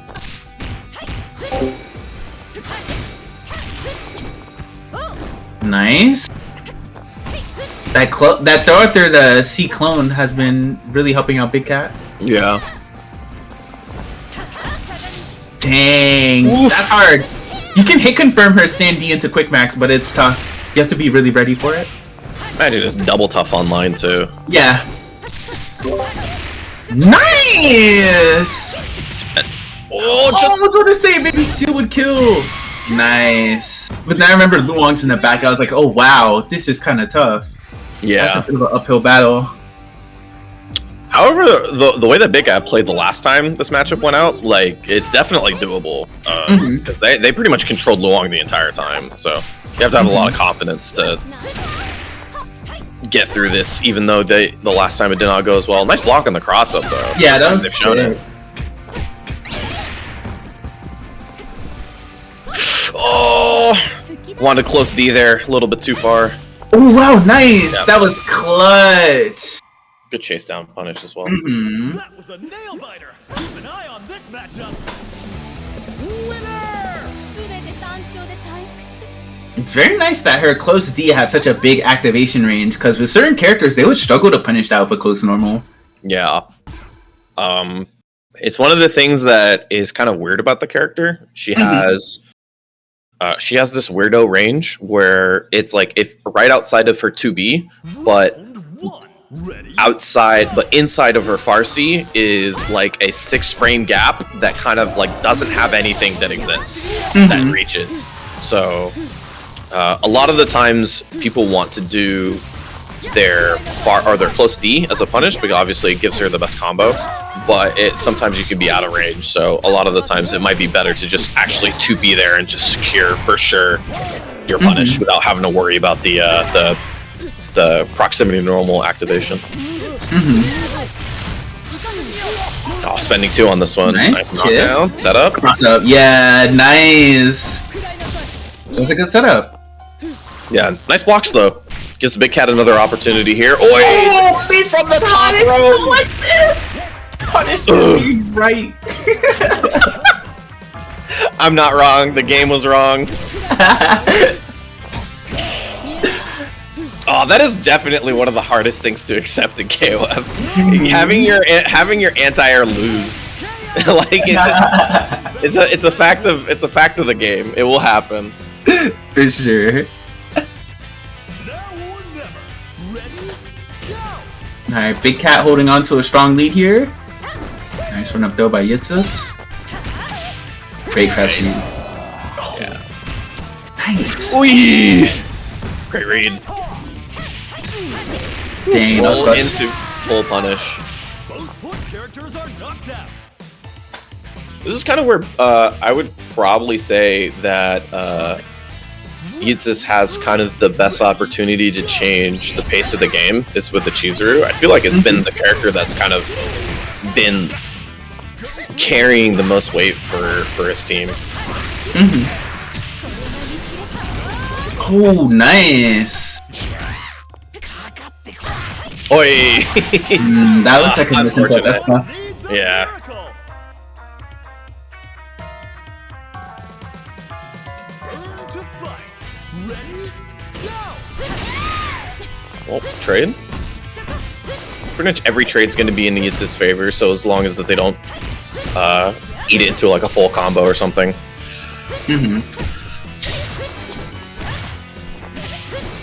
But same thing, Big Cat's Chizuru has been really strong. Just needs the opportunity to sort of get a big hit that lets him get a knockdown. Like this. This is exactly what they needed. Nice combo. Nice one. Sick. The thing you least expect, honestly. Big safe jump. Oi! That was clutch. Yeah, a little bit preemptive on the anti-air, unfortunately, with the 2C, and just hit the whiff punish on the way down. Chizuru's jump is slightly floatier than the majority of the characters. Final round. So that can happen for sure.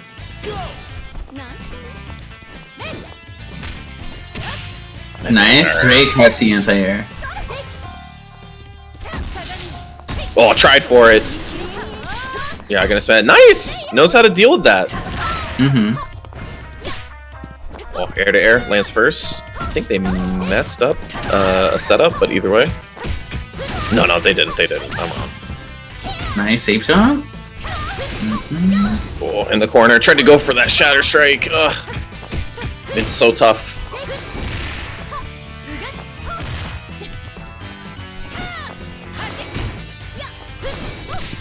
Oi! wow.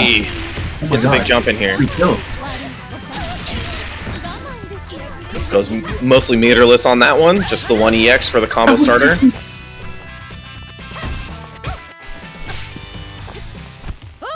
Oh! Rough. So close, but very contested match back and forth. Yeah, and it definitely, it came down to the Chizuru. Both players had really strong Chizurus. So it definitely it felt like it came down to how much work either Chizuru player could do with their character. So, good stuff. Yeah, nice job, Big Cat. That was well done. Say the only thing I will say is that for the Luong vs Chizuru matchup, I hate it. But what you can do is you have to one of the best things you have is that you have the ability to constantly throw hitboxes at the character before her clones activate. So you have to find that Geki range where you're standing kind of where the clone still has to run forward. But the clone also can't reach you by the time you do a full whiff, because there's nothing that the character can do at that point. And you do stuff like that and whiffing some 2Ds in neutral, because your 2D is freaking massive and they buff the recovery on it. So you can kind of whiff that versus her quite easily now. It used to be that you couldn't. Literally ask the Chizuru player to hold clone and hold their punishes, but they have to wish punish you from full screen basically. And once you get there, then you can start. The game opens up quite a bit, because that means the opponent is not immediately doing clone, and if they're not immediately doing clone all the time, then you get to run forward. And that's kind of structure. It's still. I'm not saying it's a good matchup. It's actually really annoying. Any character that range that I was talking about, where you're outside of 2B range but inside of a far C range, that range, any character that operates in that faster than you do is like the most annoying thing in the world for Luong. So just like learning how to approach those situations is really difficult, and Chooser is definitely one that just kind of gets to like far B and like far D and just make your life kind of super annoying. You have to learn how to like play in that situations, and honestly it's like Shatter Strike and like taking risks. Oh, the only other thing I'll say is that every now and then, if you feel really comfortable, just throw out heavy double kicks, because it's only -5, and it's been something I've actually been really abusing lately. That she just has this special that kind of has like a little bit of startup, but it's hard to see because she mostly stands in place, and you just do heavy double kicks, and it's -5, and if the character doesn't have like a long range 5-frame normal like Yashiro or Kim or something like that, then they can't really punish it. So there's things that you can do like when the character's slightly outside of your footsie range that you can kind of make opponent's life miserable. But it's not an easy matchup, but it's good stuff nonetheless. That was like a really sick set. Also, as a small aside with regards to that matchup, there was a set in the Evo top 8 of 2 Evos of 15 ago. So not the Evo where Xiaohai won, but the year before, where Paco was playing Sace MX's Shizuru as Luong in top 8. Where I think that if you watch that set, you would also gain a lot of ideas on what Sammy is saying too. Just watching Paco versus Sace, I think, would be really valuable.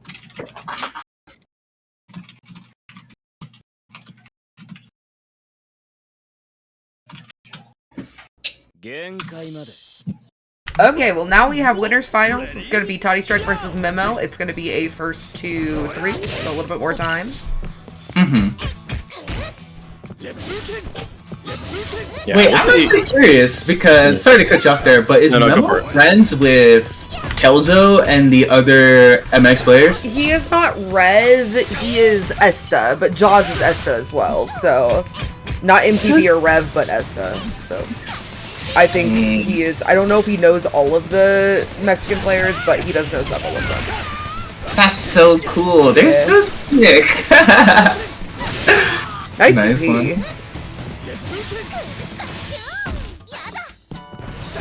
Yeah, side note, like one of my favorite things about this game in general is that just it's like there's so much international presence with KOF in general. Like there's the South America scene, the Central America scene, the Thailand scene. Thailand's really good at this game. Yeah, like pretty much. It's not just JP versus NA like everything else, you know? Yeah, you can literally like US, Mexico, like... Oh, Yitzis is Esta too as well. So we got 3 Estas in the record tonight. Like, it's just, there's so many countries that play this game, and it's so much fun to watch everybody, like, bring their own flavor to it. Nice. Yeah, I do love that the Mexican Americans end up playing it a lot as well. Like, even if you're North America, you end up playing it just because you got it, you know? It's KOF. You gotta play it. Yeah, it's so cool. I remember, I think it was the first year KOF 14 was at EVO when I did commentary for it, and I remember doing a block of pools, where I think we had one game where it was like 2 of the same countrymen playing against each other, and it was Mexico versus Mexico. Yeah. It was, but like every one of them, it was like South American versus like East Asian team, or like like Mexico versus US is pretty common. Obviously, it's just very cool. So sick. Oh my god! They just limited so much. Yeah, I spent the level 2 on that one to get a ton of damage.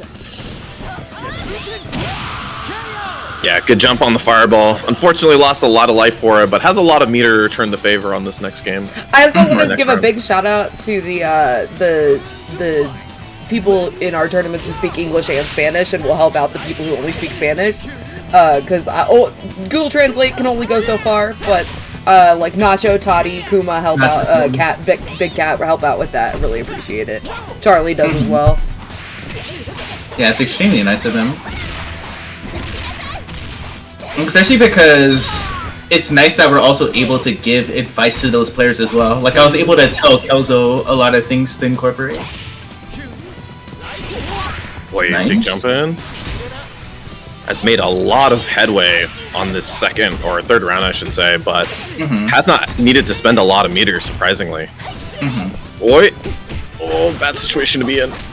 Yeah. Yeah, I actually think Whip Fight's Benny pretty well. I don't think it's that awful.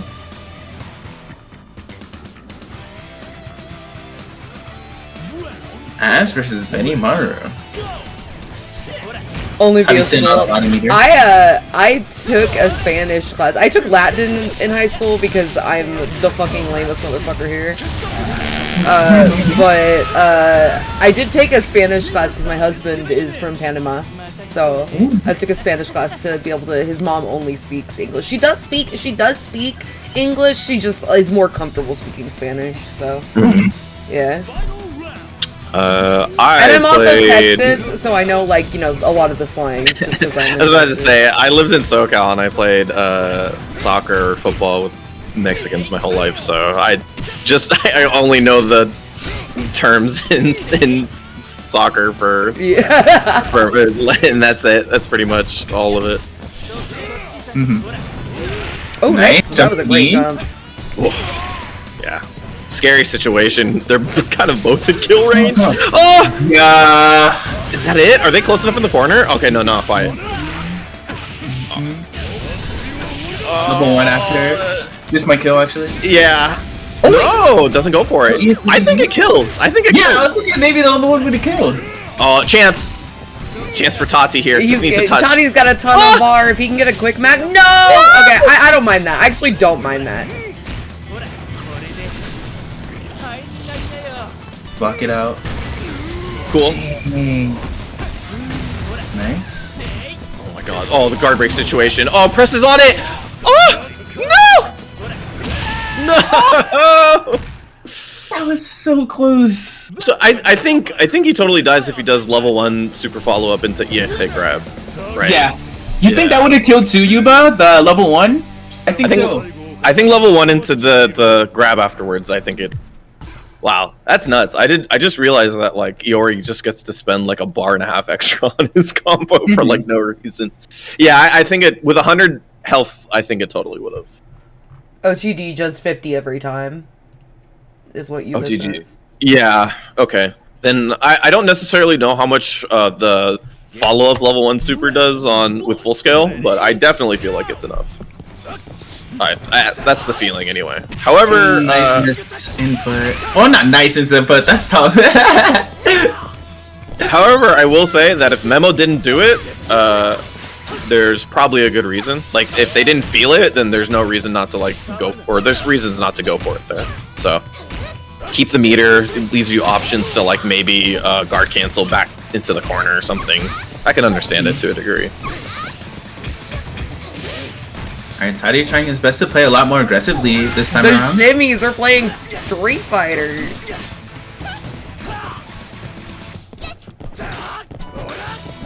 Nice. Oh my god, my guard bar help. This character cranks guard bar. Yeah, you just hit 2 jumpy CDs in a row and you lose 40%. Oh, nice tech. Mega has teched all these throw attempts by Toddy. Yeah, and they're not like tick throws. Like, they're Yeah. like legit run-up throws in neutral, so it's like really impressive. Yeah, Memo was locked in. No, the internet. No. Come Yeah, down. like, oh my gosh, no, this match is hype. Don't do this thing. Nice. I can tell that Toddy's struggling to anti-air Memo's rock. It's hard. Like that last situation was really smart for Memo. Instead of going for the super jump or hyper hop CD, they went for a normal hop jump D to just to get Tati to run into it as they're running in. Wow, what an OTG. That was really well played. Dang, nice one. Yeah, cleans it up though. Pretty much all even afterwards.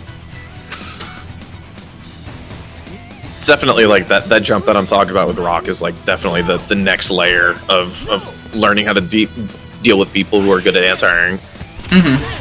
So good stuff. I mean, that's that they're definitely reaching that level for sure.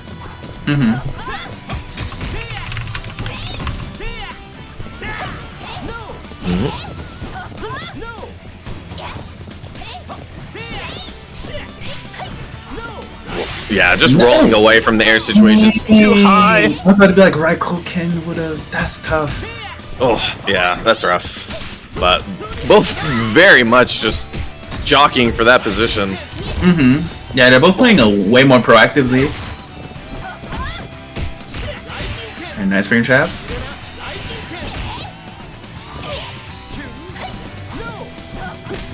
Oh wow, that was a nice low profile versus the flip.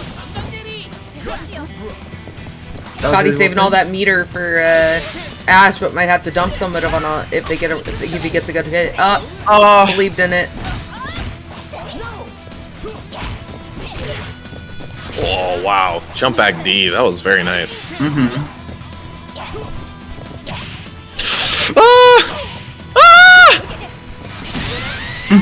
Oh, that sucks. I do not think this is very hard for Ash, though. With that much bar, you can build up the bar you need to take these two out quick. Yeah, so the game plan now is to like find a way to kill Benny without losing too much health, and then basically spend your health getting. Oh no! Dang. That's tough. Yeah. Kind of a scramble situation for both players who didn't expect what was going to happen. Yeah, your goal is to like basically get as much health, or to find a way to kill Benny, and then use your health to kind of gain all the meter that you just spent on killing him. Nice. What a Yeah, good that was jump in. Yeah, DP. Nice. D? Oh my god. Actually, I think he got this. Yeah, oof. That might have been a throw. Dang. Oh, I think that was a throw. Because he was underneath 100 health. So yeah, running throws are slightly more difficult to input than walk-up throws. The game actually does have like makes it slightly more difficult to do. So if you haven't done it, or if you haven't tried it yourself, like the input on running into throw is like way stricter. It's kind of rough, and I kind of hate it, but it is built into the game for a reason, and so people can't just like run up. It's also why command grabs can be strong, the one-frame command grabs in the game, because you can do them running. Yeah.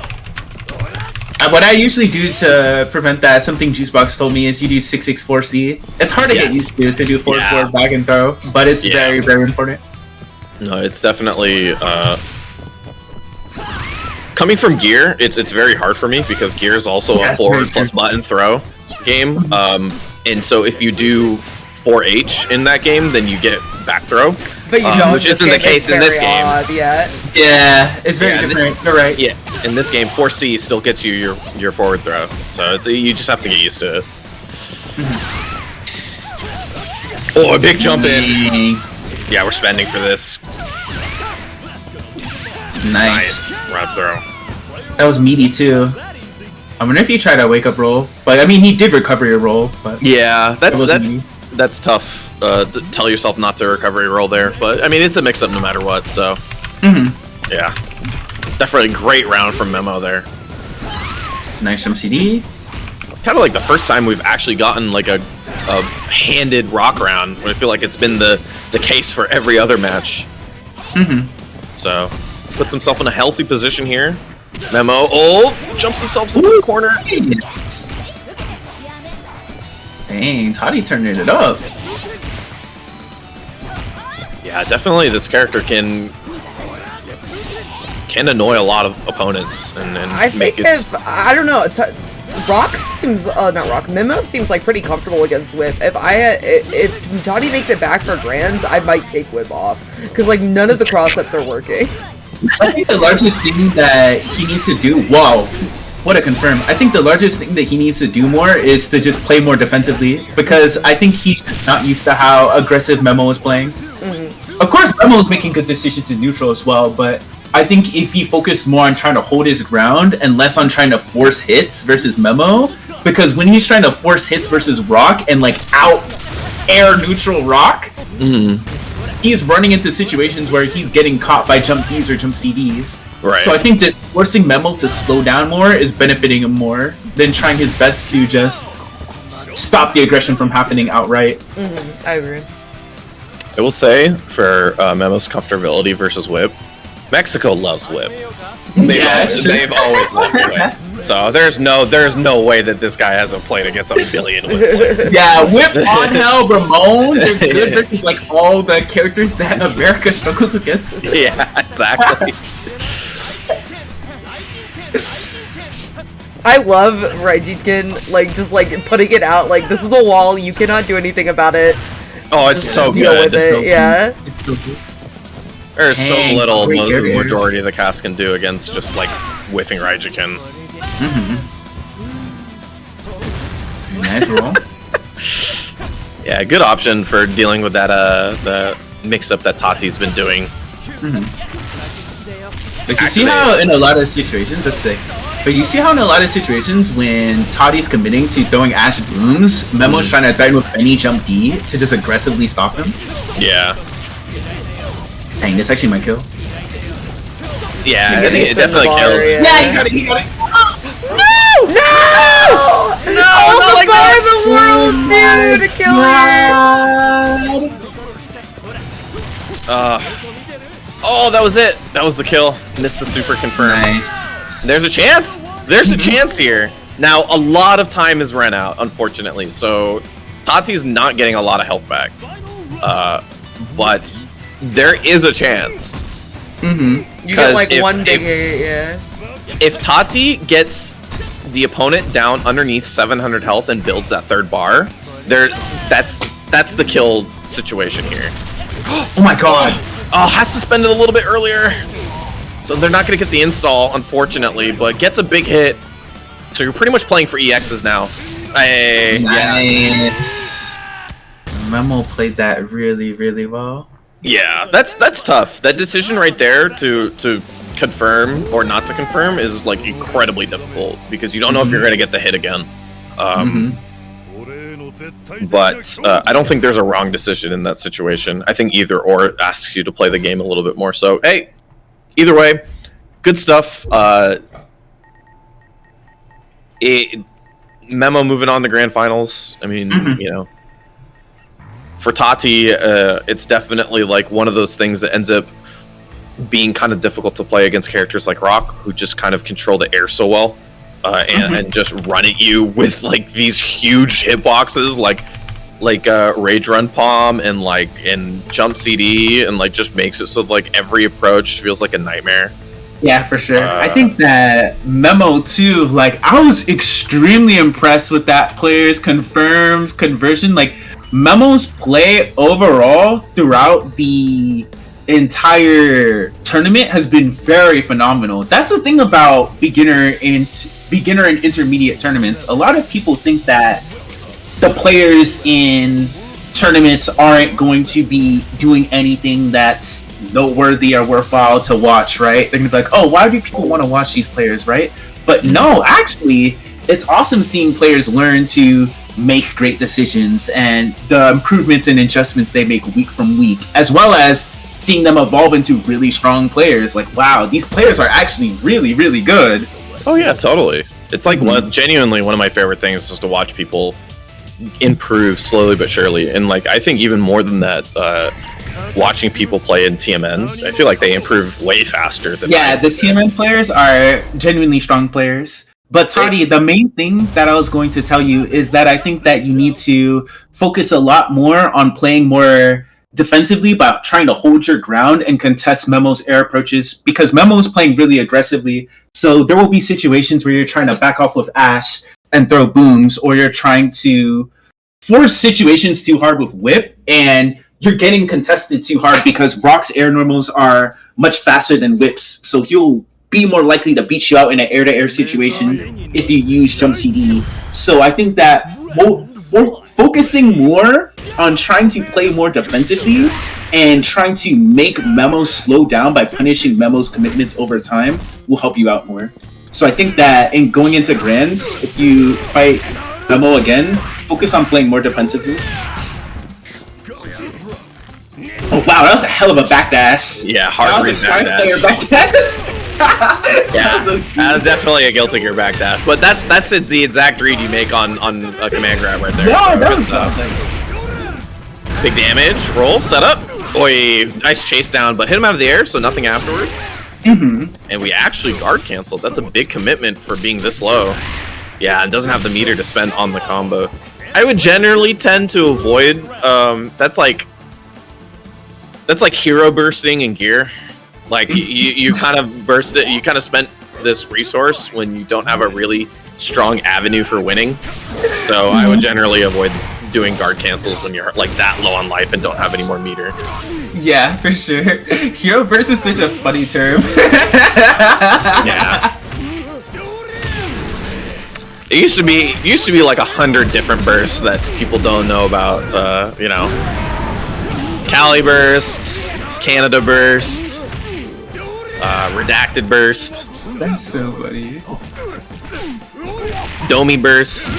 Anyone remembers who Domi is? Yeah, the Akihiko player. The GOAT. Domi is the GOAT. The Tallahassee burst. What's the Tallahassee burst? Ready?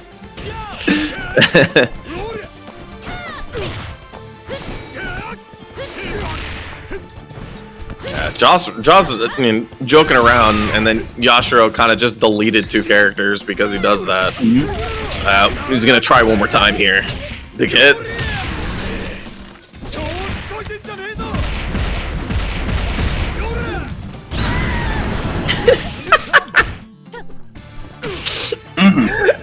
It's when the only way to win is to get a gold burst, so you run up gold burst and it whiffs entirely. Alright, you can just like at cliff players.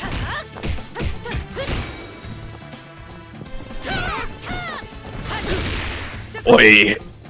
Out of there. You just need to get this Oyash off the screen.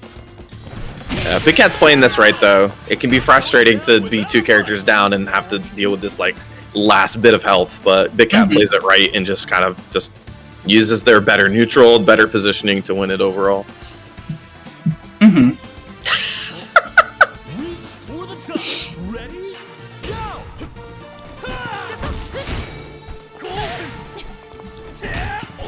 Jaws is going ham this set.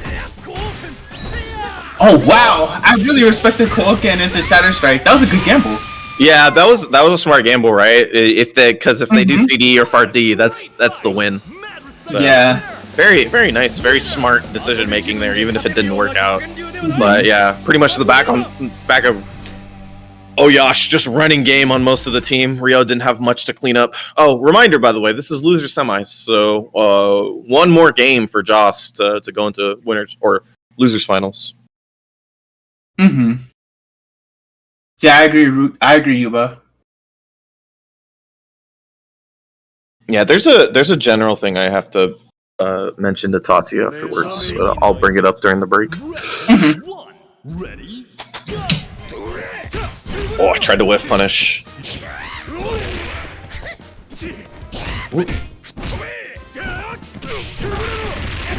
Oh wow, nice. Yeah. I was just going in ham. Oh, just walk back away from it. Yep. Nothing personal.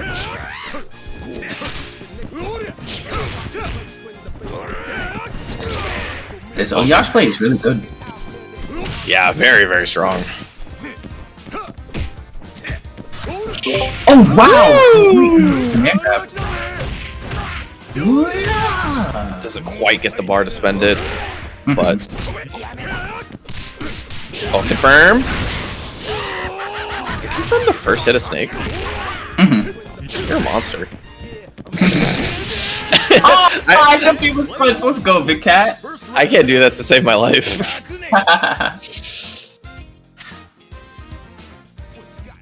But that's the value of Yamazaki, is that that level 1 super just changes everything, especially on point. You just get so much more damage for your meter than the opponent does. That 4D whiffing was tragic, Toddy. But you played really well, though. Oh, nice. Great Serpent. Big Cat sitting on a nice lead. Nice jump D by Jaws.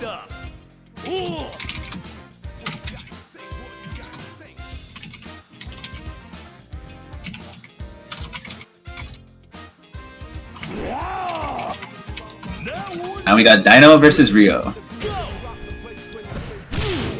Nice grab C. You know, I don't know if I've seen this matchup in this game. Yeah, it's kind of interesting. Yeah.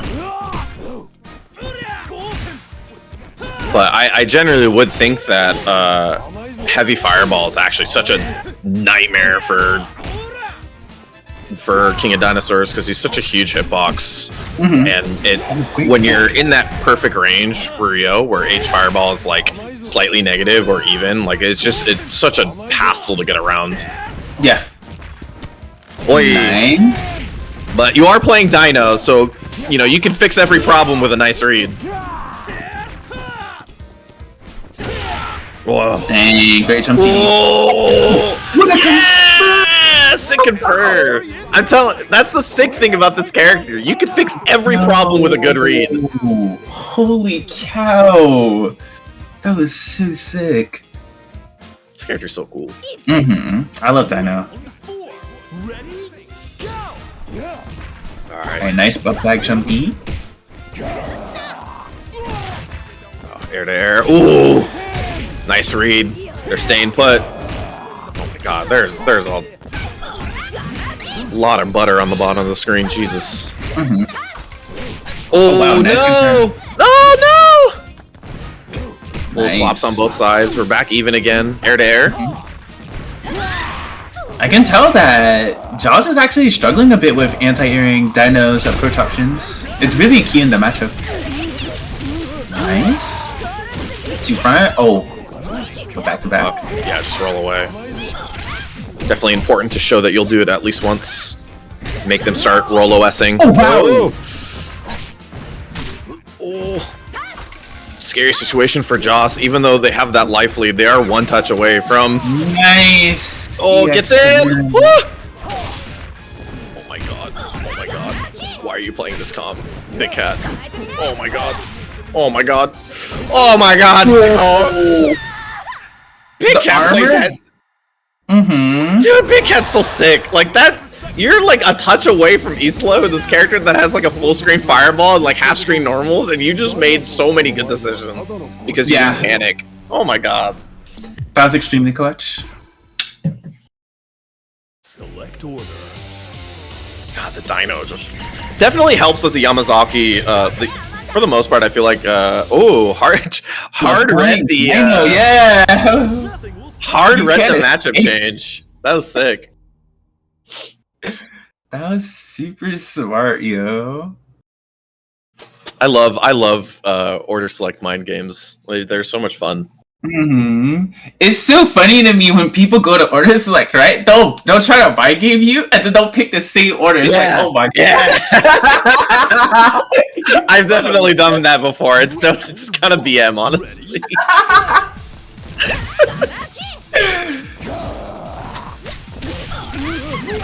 Nice one.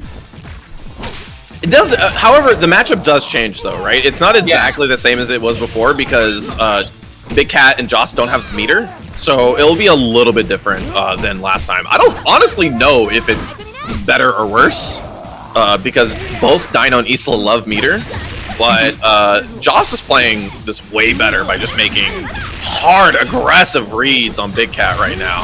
Yeah. Yeah, really have to take advantage of Dino's slow mobility, and being more proactive about shutting his air approach is super key. You have to hold up against the character. Well, not putting yourself too much at a threat of his jump C and his crouch C, but jumping in ranges or angles that are difficult for him to deal with is super key. Yeah, pretty much. I think you can say that about like every true grappler in King of Fighters is that they all have this one thing that they kind of really don't like dealing with. And so you have to show that option versus them. Otherwise, they get to run whatever they want. That was super clutch. Nice close D reset. Boy, The lowest too.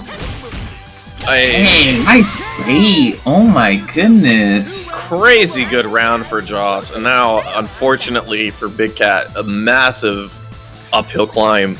But doing it with Yamazaki, again, when you're sitting on anchor and you have to make this big comeback, having characters that are this meter efficient is definitely a thing that you can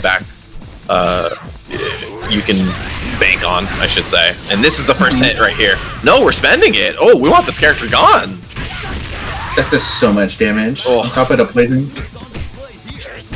Nice. Oh, Break. nice. Nice. Showing their resilience here. So overall, built a lot of meter back with that ending sequence. So pretty much only spent 2 bars on a kill, which is pretty sick. But now it's going to be a little bit harder.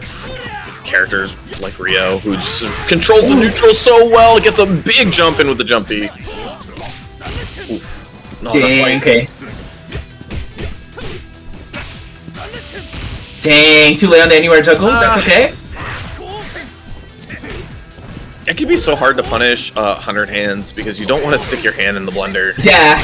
The extended hitbox on Sunritskin. Yeah. Nice. Stomps. Great damage here.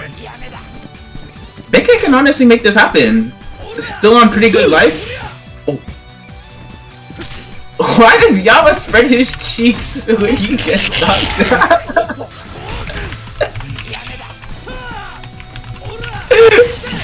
Oh, Hey. nice Stick confirmed. Yeah, good stuff. Joss moves on 2-1. Mad respect to the winner. I will say this before I forget. For Tati, since they're gonna be playing in a second. So the way that I think you could talk about like the playing more defensively is that if you think of like your more committal like far range options as being things that like people can jump and stuff like that, then your lower committal things are stuff that you can like play around and like anti-air really well and stuff like that, like stuff that like ends up you being able to like anti-air trap people with, like doing like light fireball into DP or something like that, right? And then once you've established that, then like 2 things happen: either the opponent stands still or the opponent like starts to make like harder reads by doing like rolls on your fireballs or something like that. And then once you get there, then like obviously when the opponent starts rolling, then you can start having bigger punishes than just anti-airs, or they have to do more committal things to beat you. So that's kind of like how you play defense, like going from defense to offense, essentially. Is you play by making, like, you have all these little touches that don't usually end up meaning too much, but it means that at some point the opponent has to be more risky, and then once you get to that point, then you start like reaping the rewards of you playing defensively and solidly. Exactly.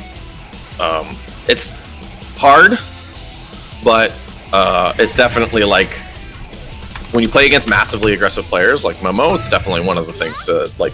That's the way that you curb them, is that you make them feel like they have to do something mega risky, and then once they do that, then and they eat a punish for it, then they'll feel like, well, now I don't know what to do. Get ready for a battle of titans. For Big Cat, I think like it was like really solid. I think that maybe it's hard to like just talk about Isla without being like, yeah, you just guessed wrong 1,000 times, because that kind of just happens versus the character, to be honest.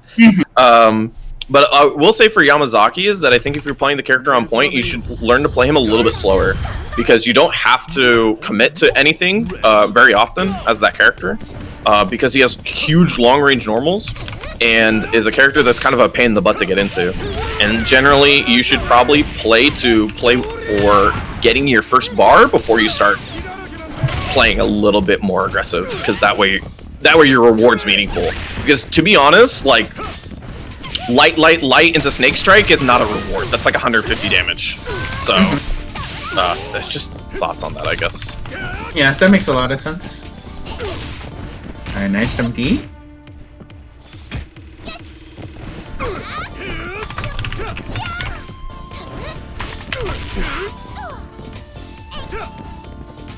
I love this song.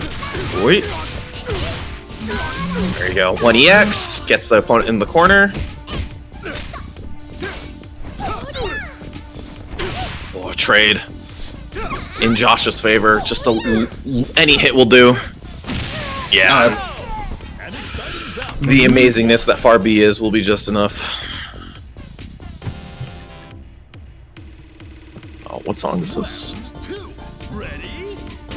Wait, it's from Metal Slug, I believe. A friend of mine used to play it all the time. Yo, what's good, Yurikov? Hey Yurikov, how are you today? I was wondering if you were gonna show up. I was like, Yurikov hasn't showed up in the chat yet.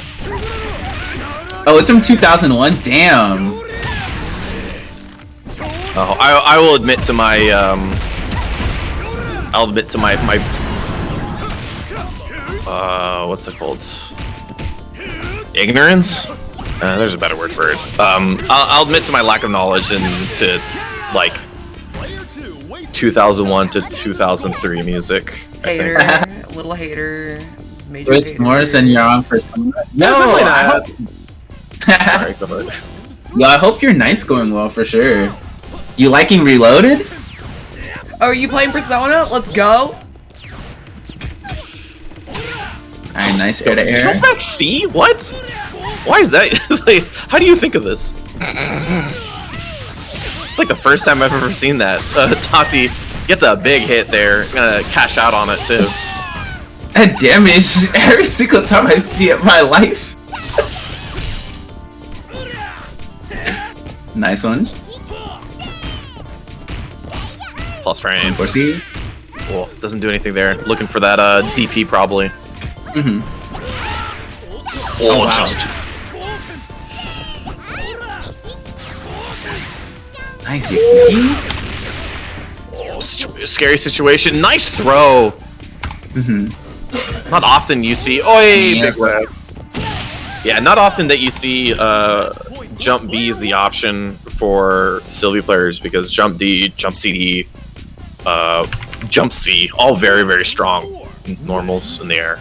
Mm-hmm.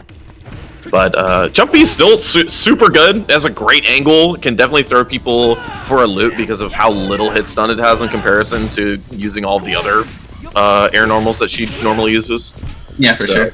Just a great reaction from Jaws and a great hit here. Yo! No, super cancel? Ah, that might have been a misinput. Yeah, I think there was a misinput on the DP too because they just didn't cancel it in anything. With all that meter, I mean, maybe it could have been a decision for sure, but either way, yeah, losing the extra bit on the max mode definitely hurts way more. Nice. Toddy clutching it out. Again, same thing as before. We just need to hit like a health threshold and get a little bit more meter, and Tati is going to be in kill range. Mm-hmm. So you have like 400 plus health, and so as long as you don't get hit by something huge, you can definitely make a comeback. But you know, I said that may be a little bit too late. Big jump, cross up.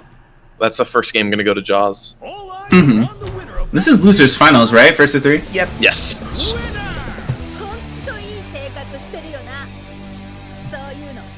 That was really close. Damn. Yeah, super close. Definitely definitely could be like a totally different game with like 1 or 2 different decisions. Mm-hmm. Absolutely, absolutely. Yeah, Jaws is playing really well. And Nerf Isla. Isla's cool. I like that character.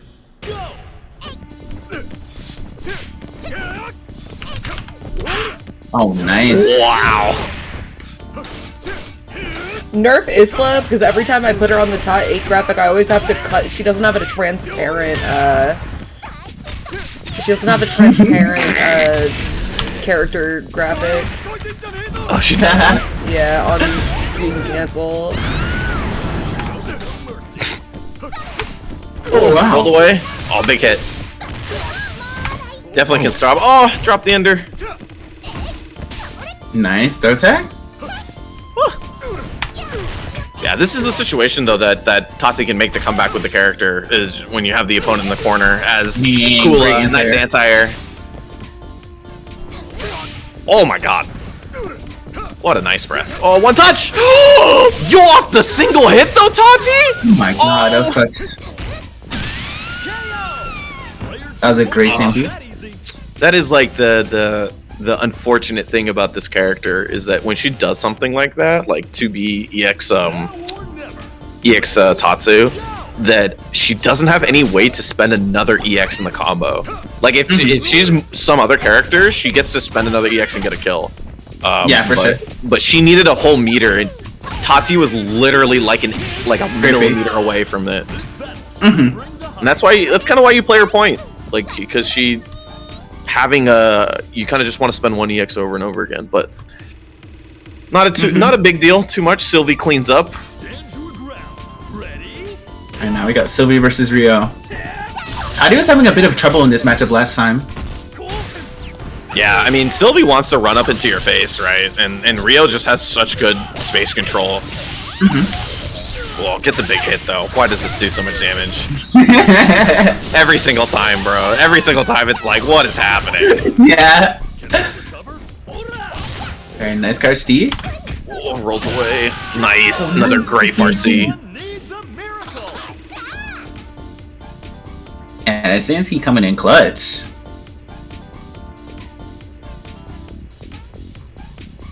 Yeah, it's really cool that like we often get a lot of Mexican players coming in. It's just really enjoyable that we have a mix of players for the tournaments. And they're very active in the community too. They'll be playing each other all the time in the TMN Discord, asking each other for sets, giving each other advice. It's really awesome. Yeah, that's gonna be enough. Yeah, it's super cool. If time and life permits, I'm really hoping to see a lot of the players at the SNK World Championships in the Last Chance qualifier. I'm going to expect that we'll have at least a few Mexican players come up and try their best for that. For sure. Oh, nice. Good throw. Set up. Oh my god. Great roll setup. Yeah, we're pretty much at that threshold, so Tati looking for the hit! Like 5 billion off GD. Level 3! No! Just level 3! Oh, is that gonna be enough? Oh my god, it's so close! Oh yeah, baby! I felt that. God. I felt that flash kick in my bones. I was like, he's gonna flash kick here. Jaws isn't gonna be looking. I would have never flash kicked in my life. Same. Not what? Are you kidding me? Are you kidding? Oh my god. That was so brave.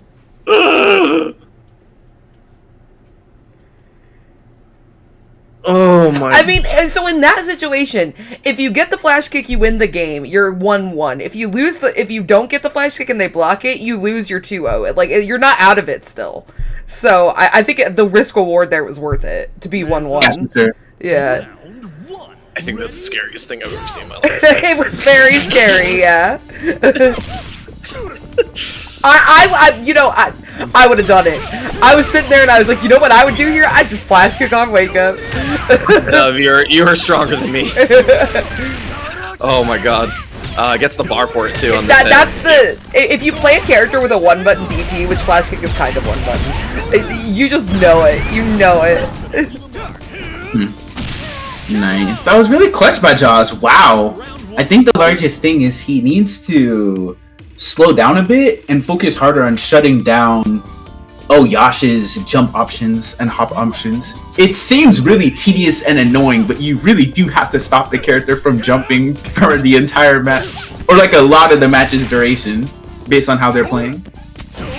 Yeah, I mean the character's like reward on a jump in versus a reward on the ground is like so vastly different, right? Yeah, like exactly. So you just have to understand that they want to be up there. Oi! Oh, that would have been a sick confirm off of 2C. Nice punish. He's been punishing those early leaps really well. Because he has to do it late to B+. plus. Oh, not quite. Nice. Yeah, it just backs up. I like that. Oh, great anti-air. Let's go, Toddy. Yeah, playing this really solid. Oh no! Like this. Why did that cross up?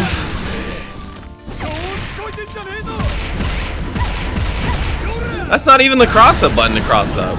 Yeah, that was just joking. What the hell?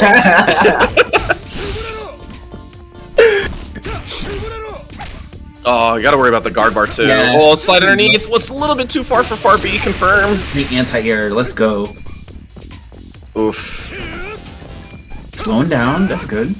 Nice. And we're tied up.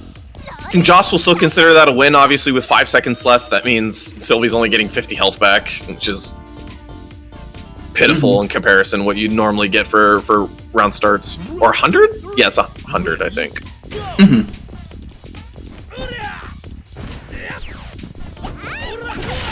Nice one.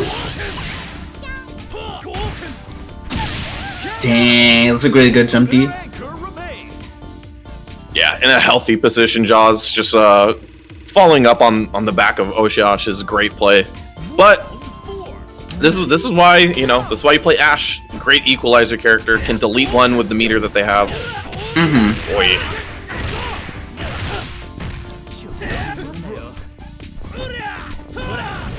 Nice. Oh. Wow, that's a great jump. Yeah, a little bit too far to get a full confirm off of anything, but still gets them in. Now in the corner. Oh my god. Oh my god.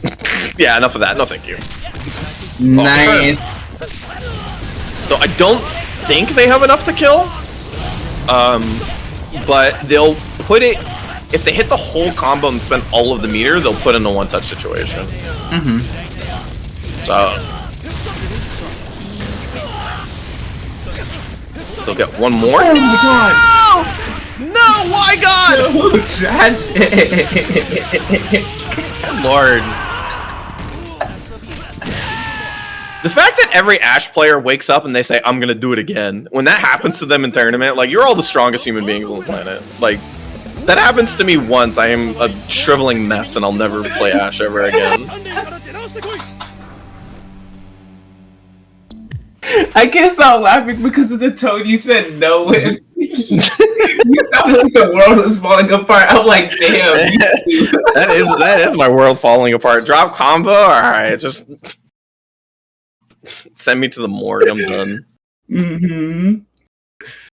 But I can tell though that Toddy's playing well, but the close-up hyper hops at around, say, stand B range or stand A range of a lot of characters that Joss is doing versus Toddy are giving him a really hard time, like these right here. Yeah, jump A is like shooting those down.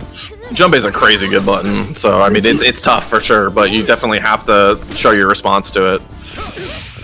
Oh, Ice Breath, good positioning for Tati here. Oh, I love this song. This is from '99.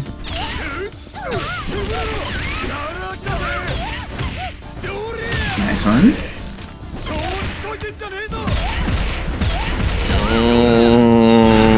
One more. Knocked on the noggin. Always forget that move exists, to be honest.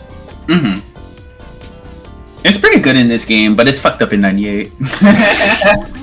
Yeah, I think it's kind of screwed. It's kind of screwed up in general that like the character doesn't even need it. It's just this sometimes food that catches you off guard. Alright, Jaws is threatening with a lot of these mid-range stand A's and stand B's to just force his way in against Toddy. Nice. Yeah, gonna spend it. Why not? You have a healthy life lead. This is gonna take a lot of time down. Oh my god. Nice 6A. Oh, great close C. Nice close C, yeah.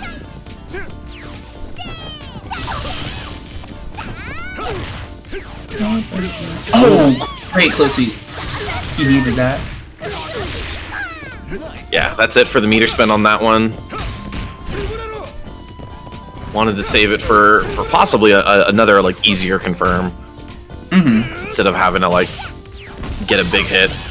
Oh my god! Oh.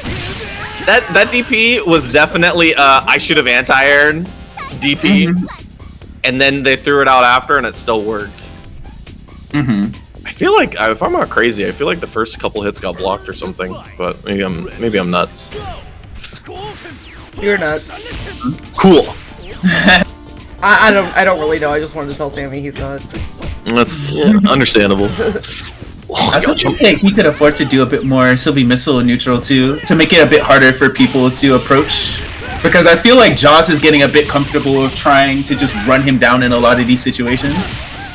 In general, Tati doesn't really do that move altogether, to be honest about it, right? It's like such an annoying move to deal with because it's like, it's negative, but not punishable. It's and it spaces out in that perfect space where if you press a button and she does it again, then she just hits you out of anything. It's like infuriating to deal with sometimes. Wow, Jaws. Yeah, I love watching his video. Yeah, it's so good. These confirms are extremely good. I'm not saying shit about this combo. Oh, nice. Because it's short, decides not to go. I will literally, next time they hit a maximum confirm, I will literally shut up. I will not say a single thing. It is Rose, it is all you afterwards. Nice parry. Nice one. Oh. Oh, it's clutch. Okay, he's saving it. That's smart, that's smart. He doesn't want to spend it because he wants to save it for Isla.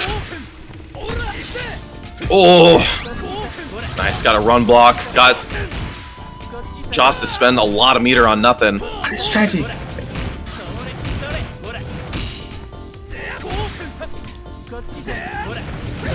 Nice. Okay. This is super close. Both of them could take it, honestly. Yeah, it's like a great situation, honestly. Like it's not ideal, obviously, but like Tati is like 1 meter and like 300 damage away from killing the opponent. So it's like you just need a couple of hits and then you have the meter to kill the opponent. Oh my god, big hit! Yeah. Oh, gonna spend. Dang, that was smart. Why does this character do so much? What? Why would you so much? Wait.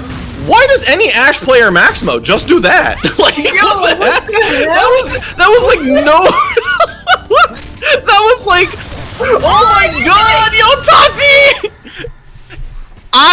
Why would you ever do a max mode combo? What? You did like 700 damage doing a normal ass combo. Yeah, I was like, wait a second, what?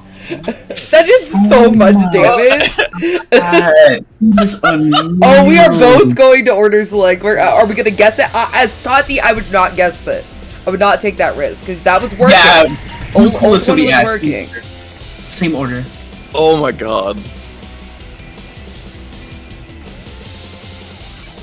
Yo, I can play Ashe. I don't need to do Ashe combos. I can play Ashe. I can play Ashe. I was like, oh, I can't play Ashe. I can't do fucking crazy combos. Like, apparently, I'm stupid. Like, I don't need to do that stuff. I need 1 bar in a dream. I'm sitting here, like, trying to, like, math out, like, the exact amount of damage, the exact amount of meter, and Tati's like, no, just fucking slam it all down. Damage. Really good momentum shift there. Yeah. I think if Tati can keep Kula alive, this will be a really good game for him. But I think if Jaws like runs over Kula immediately, it's college over. Momentum wise. And this is the final game of the set. They are 2-2 right now. Oh my gosh. What is this pressure, bro? Let her go. You'll be a little bit happy as Tati that the guard break didn't lead to like a full combo, but dude, nice. There you go. Finally got. Joss seems kind of angry. Joss played a lot more offensive than he usually does with Isla. Nice, jumpy. A little slow down there. Have to back off. Nice. There you go, jump D. Plus frames. Boy. Yeah, Tati controlling the space now so well. No confirms. Oh, no, they didn't do the follow-up. It's not not as punishable.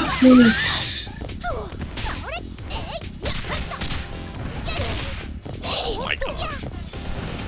Tati's air normals in this round specifically have been excellent. That was an amazing cutscene, yeah. That was like just top tier anti-airs right there across the board. Lord Tati will not lose. But John's playing really well.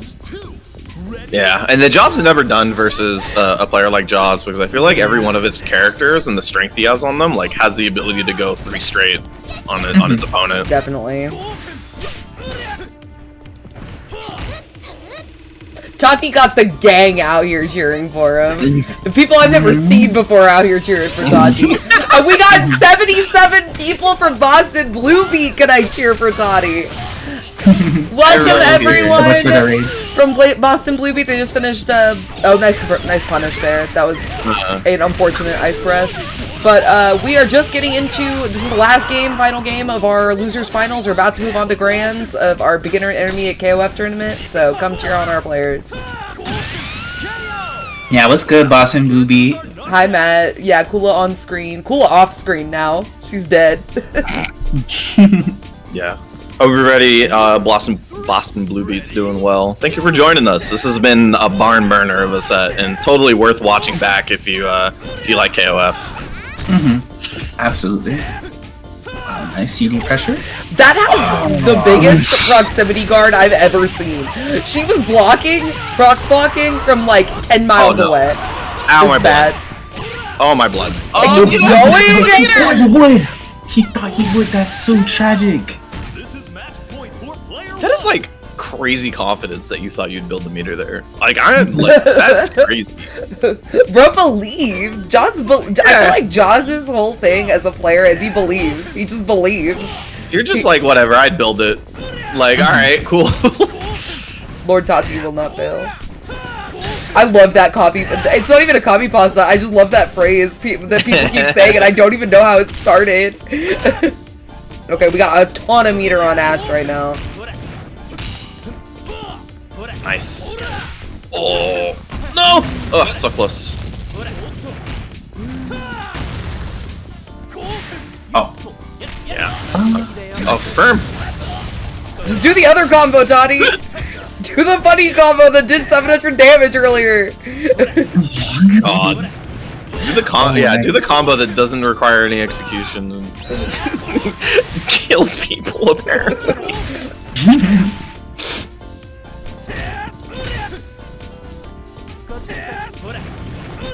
Yo, Shady Pun, winner of last BBCF tournament.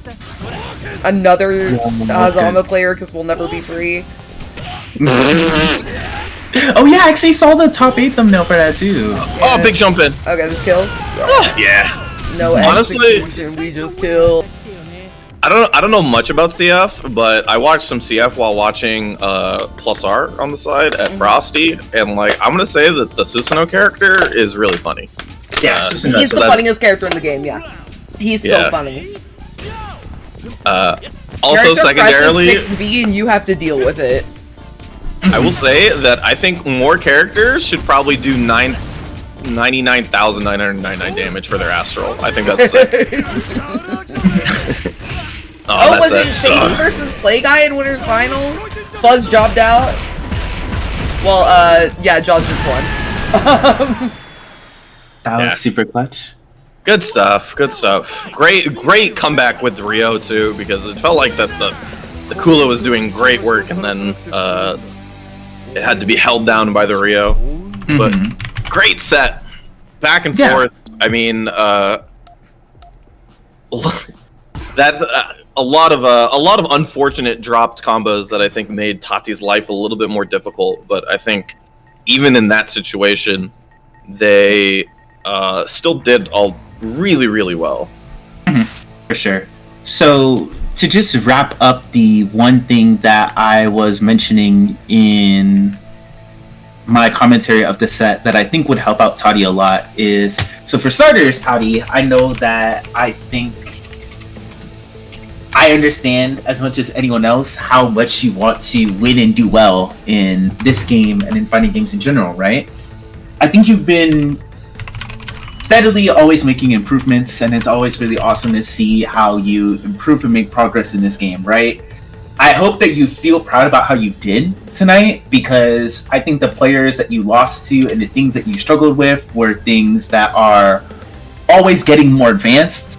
So it's nice to always see that the things that you are running into and having more difficult time with are more harder things, right? Because that's a clear sign of improvement. And the opponents that you lost to, Jaws and Memo, are very, very good players. So it always is a really nice feeling to genuinely feel that the players that are giving us a hard time are people who are making decisions that are hard for us to pick up on, you know? So the main thing that I want you to take away from that set is, I think that when it comes to moving in KOF, right, something that I always think is really valuable to be mindful of is when you enter mid-range and you're at a spacing where your opponent can threaten with a hop or a hyper hop, it really has to be something that is consciously on your mind, or it has to be something that you consciously know that you are opening yourself up to. Because I feel that there was a lot of situations in which you would be trying to enter mid-range, or you would feel comfortable in mid-range for a second, and then Jaws would represent like a jump scare hop or a jump scare hyper hop, and it was really catching you off guard. So I think that this isn't me being like, oh, at those ranges you want to anti-air every hop and always be prepared, because of course that's hard. But in those ranges, you want to think more about, okay, when I enter this range, am I confident that they're going to hop? All right, maybe I should throw out a stand A or stand B, or a neutral hop air to air. Or if I'm ready, maybe I can anti-air DP. Do I not think that they're going to hop? Okay, maybe I can run forward and check them with a crouch B, or check them with another option, right? Or you can even do things like, oh, do I think that they're going to hop in this range? I can neutral jump, or I can backdash to try to bait them into hopping at that range and then hop when they whiff, or force them to block in that situation when their hop or their jump whiffs. So I think that the more you prepare yourself for, okay, my opponent can potentially hop or jump at this range, then the less you'll feel like caught off guard, because I feel like that was giving you a really hard time. But you played really well, though. In general, I think you should feel great about your play tonight. I'm proud of you. Yeah, totally. I will say that I think the one thing that you can... There's a lot of things, I think, in KOF that if you're in the moment, it can be really difficult to feel like the answer, to come up with the answer. Because you haven't labbed it, or you haven't, like, practiced it or something like that, and if it can feel kind of tough. So, like, if you ever feel like... And trust me, I struggle with this too, because I am a brain off player. Like, I literally, I am useless when it comes to actually playing. But if I haven't done something, but I get better with practicing and like looking at my games and reviewing them and stuff like that. So the thing that I've been trying to do is whenever I feel like I cannot deal with a character's pressure for one reason or another, is to either backdash or roll out of the way. And when the opponent starts making hard reads on you back rolling or backdashing in those situations, it starts changing their offense in a way that makes it much more difficult for them to get high value out of stuff. Because they're like considering this other option that takes a higher that takes way more commitment than them just doing like, you know, like a jump in or something like that, right? They have to like either like walk forward, rush down, chase you, or they have to like roll OS you with something that doesn't get as much a reward, right? So you can do other things. So if you can train yourself to like whenever you're in a bad situation and you don't know what to do, to just do these like kind of generic options and then play around them, that you can maybe find like more tournament success, because it's not asking of your not general knowledge at the time. It's much more general that you can like build upon. And also, yes, Tati, like, you know me, I'm always gonna say like I love watching you play because I think you're awesome. So thank you for joining the tournament. It's always a blast. Yeah, I'm really happy that you continue to play KOF. You're so sick, yo. You're my goat. All right. Grand finals, baby. We got Joss versus Memo. Memo's sitting on the winner's side versus Joss. If Memo's rock has 1 million fans, I am one of them. His rock is crazy. It's definitely like watching his rock play today. I haven't played rock in a couple of months because I've been flipping through learning characters, and now I'm like, man, I miss my boy. Yeah, I love playing rock. He's my favorite Shoto in KOF 15. He's definitely one of the more like enjoyable Shotos to play. Absolutely. Great confirm. Gonna spend it.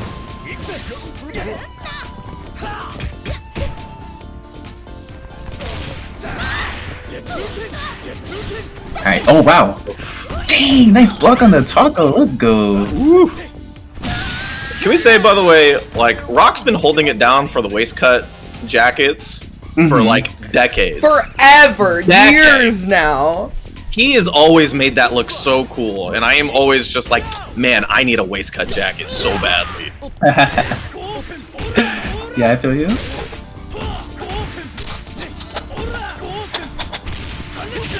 Oh wow, nice confirm. Awesome. Oh, the damage. Oh, try to get the jump in. Oh, I'll say that in general. For anybody who played Memo today, you pretty much almost everybody across the board let him get away with like Farsi Fireball. I get the roll.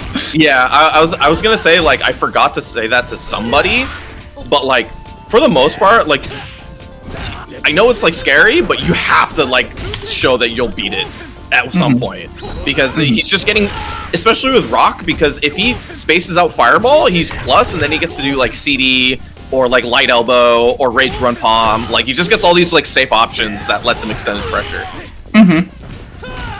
But definitely forward hopping as well is a really strong answer to that option. That doesn't even require meter. You can forward hop and punish it. Yeah, it's a hard read option for sure, but it's a good option, and you should totally try it. Damn, this game looks like fun. It is super fun. Yeah, I love KOF 15. This game is freaking amazing.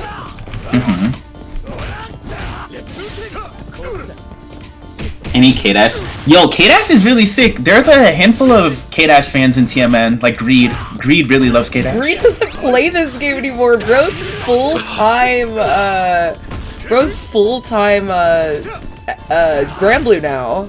Yeah, he's on Belial, I believe. It's understandable. That game's sick. Yeah, I love Grand Blue. I think Grand Blue like hits an itch that like no other game does right now, which is just like being like a hit confirm monster feels like the best thing in the world when you're playing Grand Blue, I think. Yeah, it's really strong, especially single hit confirms in that game. Yeah. That's why I think you see like a lot of old heads like play Grand Blue because it has that sort of feel to it. Mongi used to play with, Mongi still plays with us a lot. Edma. There's a handful of old heads who used to play. Oh my god, Edma the goat. Yeah, Edma was so good at that game. Yeah. Alright, nice rising again. Alright, how much are we spending on this though? Just one? Maybe two afterwards? To be fair, this character just needs this combo twice. Yeah, it just spends one raw overhead. How did you block that? Yeah, oh my god, that was crazy. I didn't even know you weren't in the corner!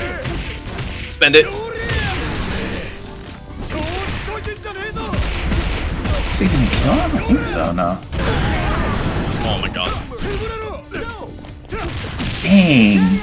Jaws is a beast with this anchor, oh Yash. I'm like, oh lord. This character is so frightening as an anchor. It's like, cool, I'm always 2 combos from death. Like, it's frightening. And then naturally, because of his the way that his combo works into Oki, it makes you want to sit down because it's a safe jump setup. And that just opens his ability to get EX command grab, which then also resets the pressure again. Oh, dead. Dead. Kill him. Oh no, not gonna go for it. Alright, that's fine. Oh wow, nice speed. Yeah. I think we're gonna see a left-right jump seat. Oh, nice. Rollo S. Yeah, very nice. Oh, chase down! Hits it with overhead. That's it! I confirm! Is this gonna kill actually? I'm not sure. Yeah, it is. Oh my god! What a ta! Yeah! God damn, dude. His Oyash is nuts. Yeah, I'm like, holy cow, this player locked in. Yeah, his defensive option punishing was crazy in that game. Mm-hmm. Jeez, these players are so good.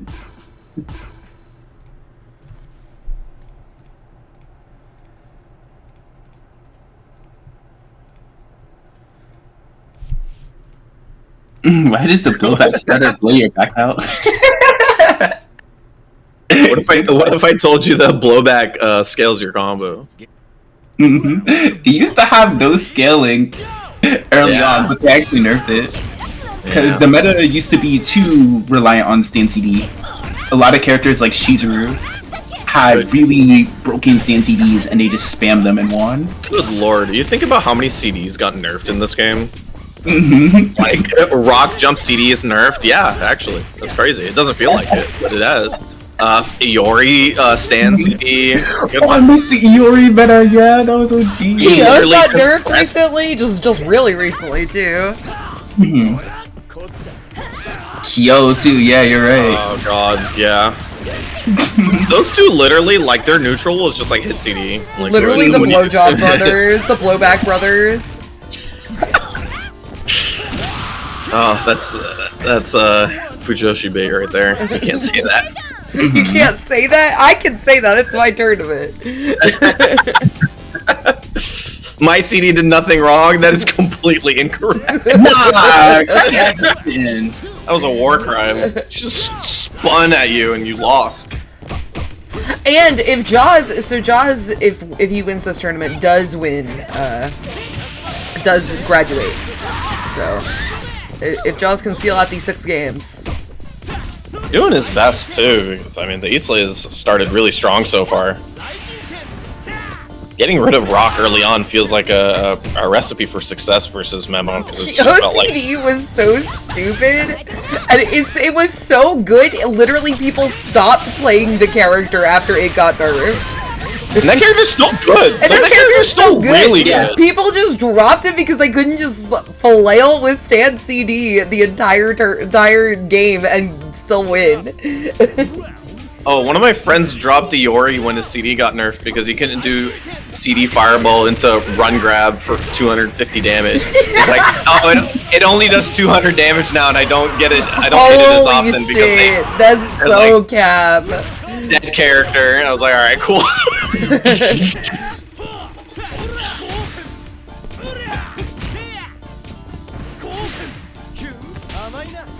Good, nice tech. Memo has been so on point with these techs. Yeah. I don't think Memo's gotten thrown except in like very ambiguous situations. Yeah. Yeah. Yeah. Looking This for that neutral sniper. is tight right now. This is some yaoi neutral. Oh! Wasn't able to get the confirm, unfortunately. Memo trying to extend this for as long as possible, but gets met air to air by the jump D. Joss going in to the final round with a character up. That's so true. Atkins gotta teach me Idol Showdown, yo. I'm trying to be the best Aki NA. Oh, yeah. Close enough to get a punish, but maybe not a full one after the 2B. Nice! Y'all can just run it casually. I ain't stopping you from playing Idol Showdown in the server. I'm just not gonna run a tournament for it. Felt like an input error on the Oki situation, because they did the setup, but didn't get anything afterwards. Oh! 2D hits late. Oh! No.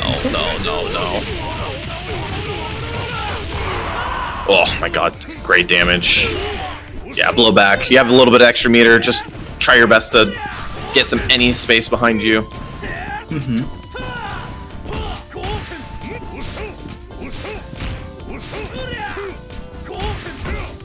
Oh, the 2D. Oh, that made me just think I don't know. Oh my god! Yeah! That was clutch. I have no clue why he went for that one in that position, but it worked, so. That was easy. Yeah, I mean, maybe like as the game develops a little bit more with Advanced Strike in the game, that they'll come up with options like that where it feels very valuable.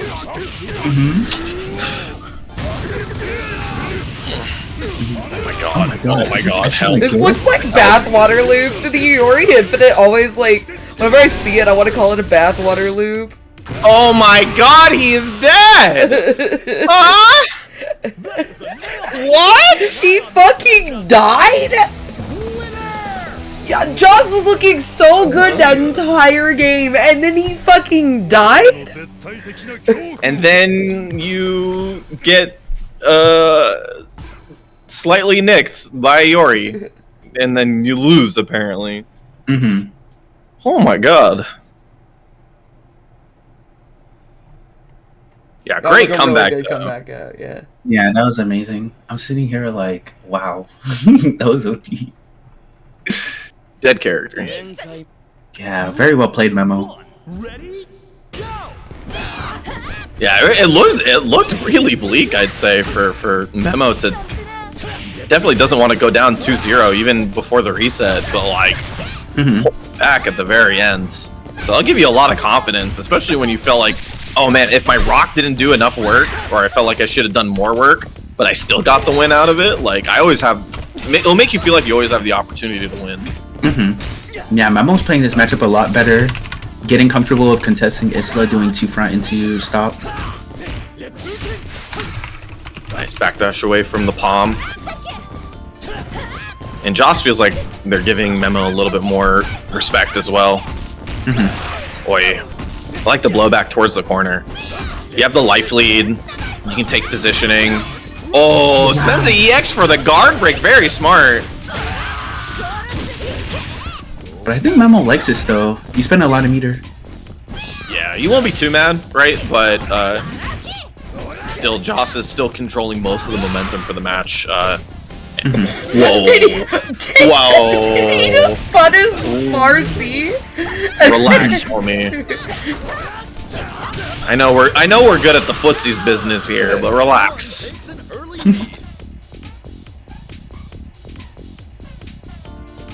Definitely, the way that Memo plays Rock makes me like, I'm just like, man, I miss my boy.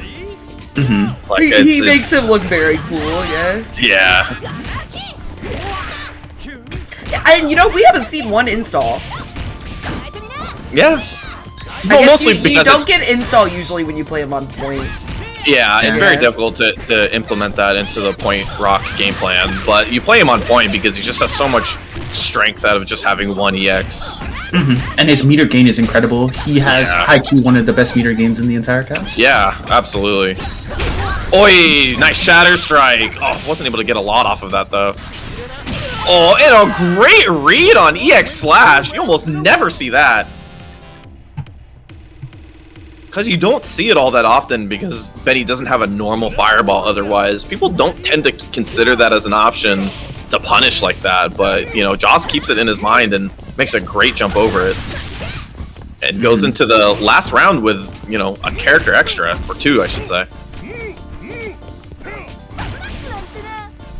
Yeah, this Isla tune really strong. Isla tune. Can't be saying that. Oh, not quite a punish. Nice Oh, catch that the was backdash. tricksy. Yeah, Riley, you don't know how true that is. She is very Yumi coded right now. She is probably the best character in the game right now. Yeah. Very privileged character. At least, yeah, the majority of the KOF community probably considers her undoubtedly top 3, if not the best character. Yeah, I think she's top 3. That's it. Nice. I think the best 3 characters currently are Isla, Geese, and Rio. Rio, are they ever gonna nerf Rio? The character's been really good for like a year. I think he was very slept on the previous patch. Yeah. So I think if I think he's seen his light now and probably will, but who knows? And to be fair, I'm not too worried about nerfs for that character because I feel like that SNK has actually done. I feel like he's in a good spot. He's not in a spot where he's like overly like threatening to the meta, you know? Okay, nice. He's just extremely. I think part of the reason why he is so good is because of the general gameplay. Like the state of the game is very is not as mix-up intensive as it used to be. So I think it benefits him quite a bit. But at the same time, fell off. that I think it also at the same time that the character was actually slept on for like I think at least 2 patches, maybe 3. Yeah, I think the character has been really good for a really long time. Okay, so when other characters, so when other characters get nerfed, you know, obviously the characters that didn't get to see a lot of light, like technically speaking, Isla got nerfed in the last patch, y'all. Like, she got nerfed in the last patch, but because of all of the characters that got nerfed after her, got hit harder, that she actually got to see a lot more limelight. Jenny being one of them. People wanted to replace Jenny as like kind of the strong mix-up character, and Isla came to light, and then people kind of just saw how good this character was. Switching to Benny Point, I think the desire is to want a DP that doesn't suck, because Rox is okay, but the thing is that it doesn't do a ton of damage. It's not necessarily a deterrent. Because it doesn't always hit all of its hits, and it will often do less than 50 damage as an anti-air. So it's not a deterrent. Like, Terry's is the same way. Yeah, exactly. The only way to get good damage off his like anti-air DP is to do EX, and even then, it's kind of not worth it when you think about how much his other EXs do. So switching to Benny, I think, gives you that option.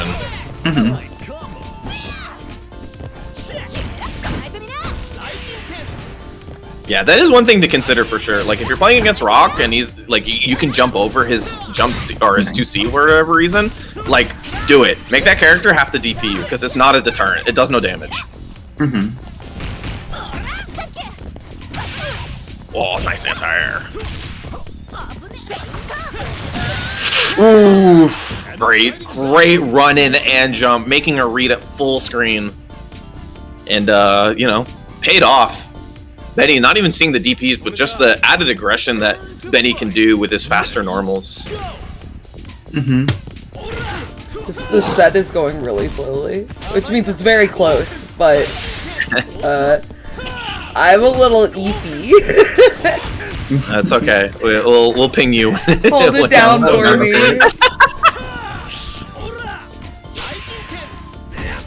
Nice one. Yeah, Memo trying to play this as slow as possible. Tried to make a read on that fireball there, but Joss stayed composed. Nice anti-air spacing. Bum, bum. This is music for frogs. Yeah, this is Midnight Bless. It's from 99 as well. Have you ever heard Balrog's theme from Street Fighter 4? It's so ass. It sounds like that's what they were talking about when they were talking about penis music. It was Balrog's theme from Street Fighter 4. Street Fighter 4 does not help with that soundtrack.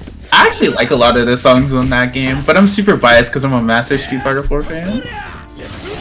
I miss the Rose and Rose Lockhart. That's from Street Fighter 4 Rose. That's my goat. Rose is a sick character. I thought it was Tifa Lockhart. I thought it was Rose and Tifa. It is Rose and Tifa. But oh, okay. It makes sense now. I was like, Rose, is Tifa not included? Oh my god, there's so much meter. You're dead from like one hit. Yeah, it's really. It. It'll be interesting to think how Memo wants to structure his meter here because he does have to go. Wow, through what an anti-air Tatsu! My man, anti-aired heavy Tatsu at full screen like a monster. Jaws is a beast. I think the thing that I'm really impressed with Jaws, and the thing that I'm studying as somebody who's picking up Rio, is how he spaces at like mid to 3/4 screen. because he definitely considers it really well. Like, look at him constantly back up because he wants to space outside of Iori's effective ranges while still being strong versus the opponent. I'm not sure if that was advanced strike or not because it looked blue. That's my punish. Oh my god! Pixels away from the hitbox. That sucks. Bro, Jaws thought he got hit there too.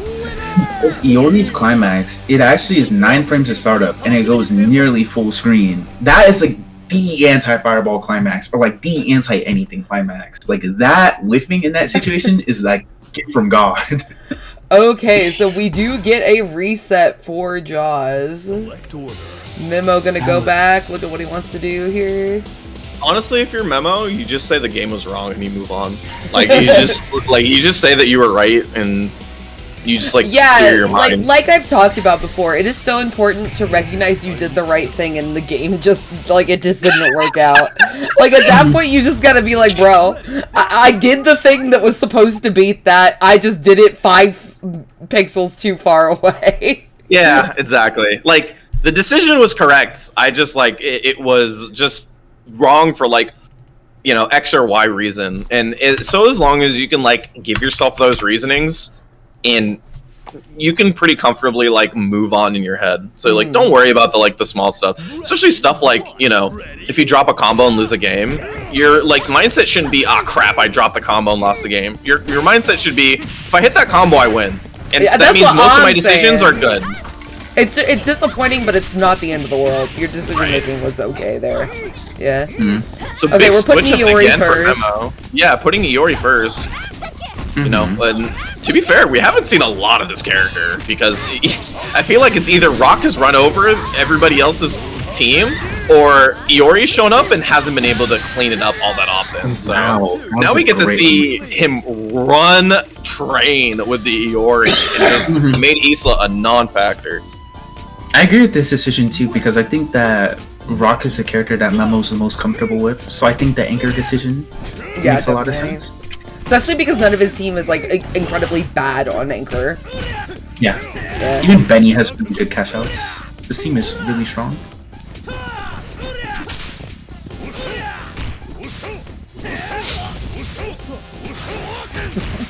Yaoi neutral.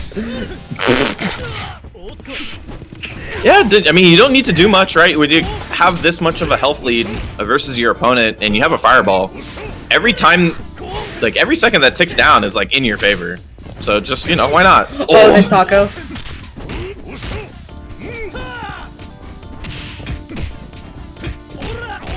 I honestly feel like nerves might be getting to Memo. A lot of they've had really good confirms, but a lot of the jump-ins have not worked out, even when they've gotten the hit. Yeah, Memo tried to do an air-to-air jump B, I should say, and Joss was staying put and got a nice punish off of it. Puts Memo into the corner as well. Oh, nice. Oh, yeah, that was sick. Super jump JA. How often do you see that? That was really close. Sammy is in West Coast, so he's chilling at 7 p.m., 9 p.m. there. Not only am I West Coast, I'm also a midnight gremlin. So I have a lot more hours in the day for me. Oh, word. Yeah, I'm sitting here wow, it's actually around 11:30 right now. Wow. Yeah. I mean, the last few, we've gone through them really fast and we've still been at 3 hours, but this one's when the sets are all really close, when all the players are really close in skill level, it's oh my god, KOF is the longest game in the world. Yeah. Totally, but this set's been really good. Oh my god! Nice to confirm. What a confirm! Yeah, extra valuable. I was saying that before for Jenny when I was talking to Kraken Atkins, but extra valuable for a character like Benny, gets a combo afterwards on top of which. I think that Memo's doing a much better job of playing more defensively. I can tell that Memo's slowing down the pacing a lot more. Yeah. Nice. Yes! Yeah, baby! First game of the the reset goes to Memo. Kills with an anti-air fireball. What a monster. Dang. Great stuff. Yeah, the switch up to Iori point was definitely Oh, we are going order select again. Yeah. We are in each other's heads. Order select musical chairs is always quite fun. I think this order definitely worked really well for Memo, so I don't see a switch. Yeah. Oh gosh. The Iori on point really worked, and I think it will continue to work. I think you can ask for like little bits and pieces between your team, but these three are so well rounded as characters that like if you do get put into an order select situation, unless you're making a massively hard read that you feel like wins you the entire game, you don't necessarily have to overextend on like order selecting and like playing little matchups. Because like who's more like fundamentally well rounded than like Iori and Rock, right? Like it's not gonna matter too much altogether. Wow. Oh, flipped out of the air. Wasn't able to get a punish. Again, using those jump beats, trying to air. We were saying before, Oyash is a character that wants to be in the air. So Memo's trying to police that airspace with the jump beat. What an OS! Oof. Oh, reset again. Oh, hey! Memo, I kneel. This is my goat. It literally doesn't matter what game it is. Watching Iori play is always so much fun. Like, this character is just, like, one of the coolest ever. That's why you can be, like, a KOF player for, like, 25 years and, like, continue to play this character. It's just, it's always so cool.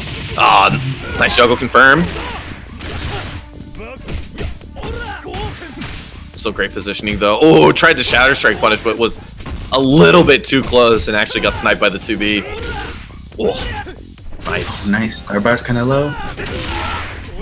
Yeah, Josh was making good reads based on the guard bar because knowing that Memo wanted to get out, and that pressure was all entirely made because the guard bar was so low, and he knew that he could not afford another jump in CD. So, like, he got really, really squirrely, and Josh was playing very well around it.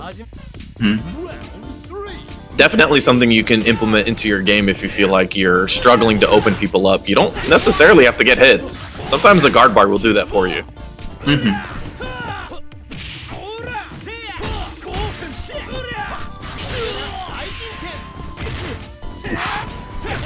Yeah, his far D placement's been really strong. Boy, slips right underneath with the 2B, full combo. Puts him in the corner. Great positioning. Nice whiff punish with his own 2D. Crouch G. I am just realizing how good Fardy is for a grounded poke. This is nuts.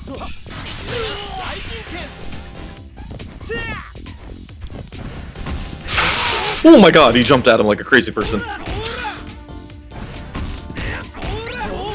Oh, what a guard cancel roll, Memo!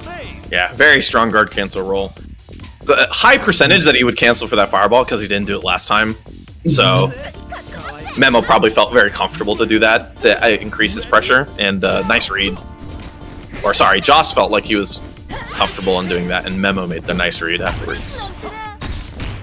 Memo is adapting really, really well. Yeah. Got the 1.5 bar on Benny's side, so that means you still have that bar D confirmed to worry about, which is why this character is so strong at second. It's one of the cooler things about Benny in this game is that the aspect of his game changes so greatly whether he's on first or second. Oh, tried to make the read on one of the pokes. Swinging with that. The comfortability Memo is showing right now in the matchup is absolutely nuts. Does not need to overextend.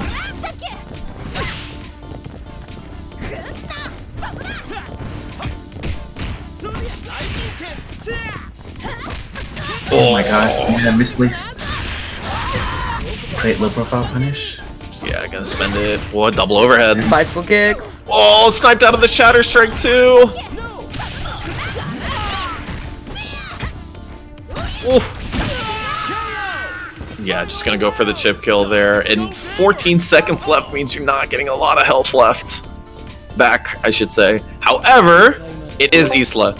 It is Isla, and the character can definitely just mix you up a couple of times to your death. So, could be a scary situation.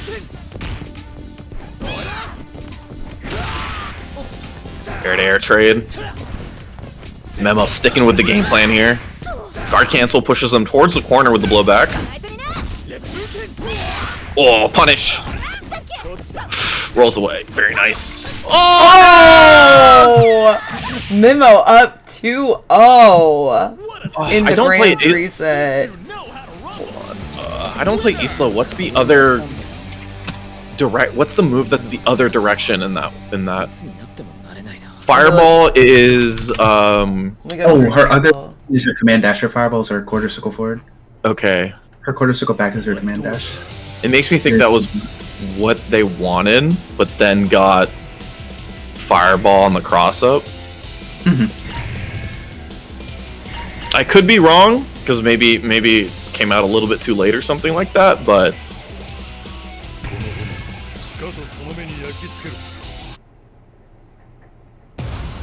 It's about to be a party up in here. going for one more character. And actually, you know what? I don't know if we see that all that often. Actually, from Joss, the times that I've seen them, I feel like most of the time I've seen Isla either point or anchor, almost never second. I think, don't get me wrong, I think the character fits perfectly fine in second, but in fact, I just think that Josh's team, I think in general the top tiers kind of just go wherever and rarely have places where they're optimized, but I do like the switch up here.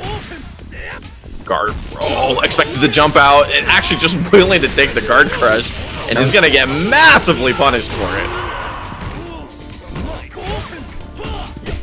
Dude, my guard bar. My guard bar!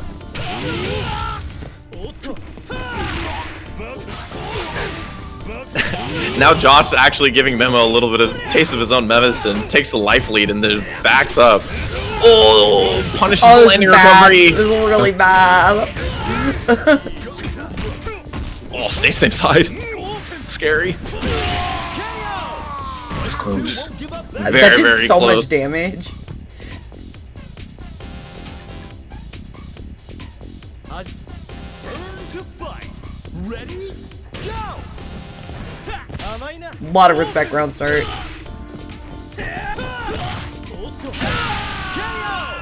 Player 2 wastes no time evening the score.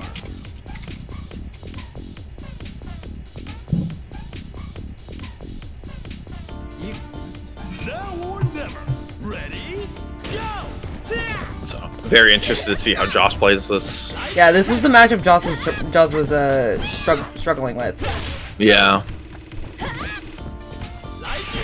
But sort of like Benny, the character changes a little bit when she gets extra meter. She gets to spend a little bit on her combos. For the most part, you want to structure your combos around setting up for your mix-ups, and she gets to do that pretty much every single time when she has meter like this. It's just about getting the hit. Memo's been really good at making that a little bit more difficult for Josh than normal. No! Oh, yeah. Dealing with block string mix-ups from Benny Maru is always a difficult prospect. Okay. Mix up. Oh, goes for a throw bait setup.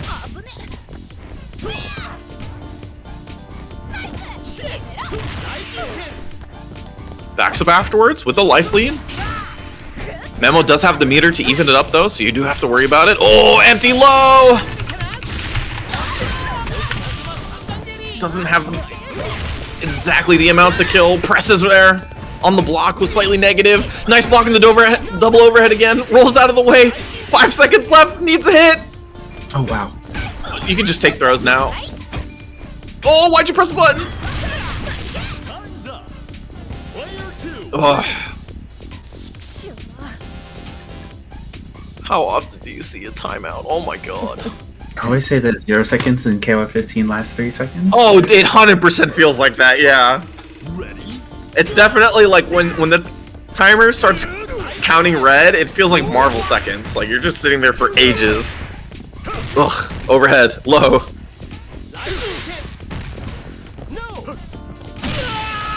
Yeah. Tough situation to be in. Josh cleans it up. I think we're almost even. Josh is a little bit more meter.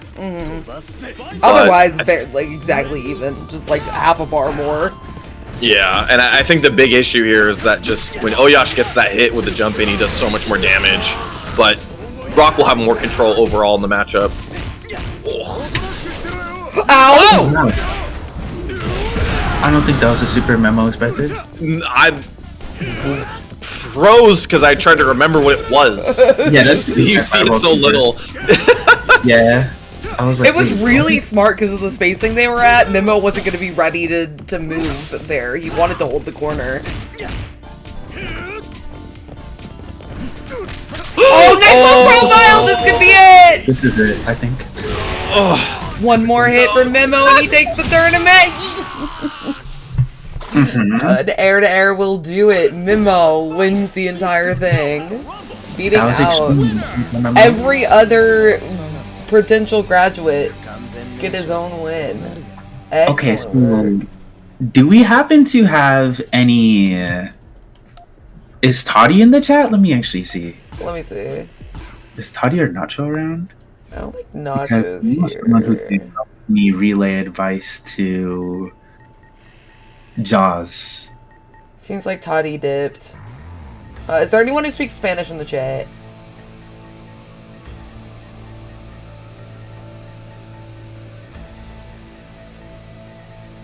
Sadly, no. It doesn't seem like there is. We could type it up and then translate it, and I could just send it to him if you wanted. Yeah, okay. So Yeah. the main things that I would say, as just a really brief aside, I think that Jaws needs to use more lights, rehop, and throw in pressure as Isla. I think that Jaws needs to do less close C into 6B as Isla, because if they expect a 6B, then it's easy for them to deal with the flip. I guess that'll be the best way to describe it, as in, like, it's not something that you want to do too much, especially if they're not getting hit by the close C. Like, Memo wasn't getting hit by the close C, but Jaws continued to do it. I think that Jaws needs to use more ground buttons to stop approaches, like Isla stand C and stand D. I think Jaws relies too much on air buttons, like Isla jump CD. So for that reason, Jaws gets low profiled a lot and gets put into situations in which their hops and jumps put them in bad spots. I do think Jaws plays really well though, but I think it's mainly just getting more comfortable with using ground buttons and improving Jaws' offense. But I do think Jaws is neutral and combos are really, really good. Yeah, well, you know what's interesting is that I'll say if he takes his pressure that he gets from Rio and puts it into his Isla and vice versa, both characters get way better. Because I think one of the things that close normal command normal is really good because it puts a lot of pressure on guard bar, but there's no gap. There's no way for you to mess up in those situations. You know what I mean? So to fix that a little bit and add a way to people to mess up, you usually do light normals into command normals, like 2A, 6B, right? Which you do on Rio, but you don't do much on Isla. And so I think you can give your opponents, like you're saying, like the entire mix-up for your character on Isla was literally just like flip mix-ups, where you can add more by just doing like 2B2A into another button, or 2B2A jump in, or like you were saying before, like literally just jump ins over and over again. Like all the characters that have strong or heavy cross-up buttons, like Angel Naj, Isla, all benefit from just re-jumping over and over on people. Like, how many times do you watch like on-hell players literally like do jump in, and then jump C over on people? Yeah, because yeah. it's frightening. It's frightening to press on that. Because if you try to 2B, and try to like poke back from there, you die, right? So knowing that your character has that option, what does that open up, right? It opens up you running up on the opponent and being able to do stuff like close A, close C, or depending on the character, obviously, or just plus frames in that regard by re-jumping again or something like that. So it's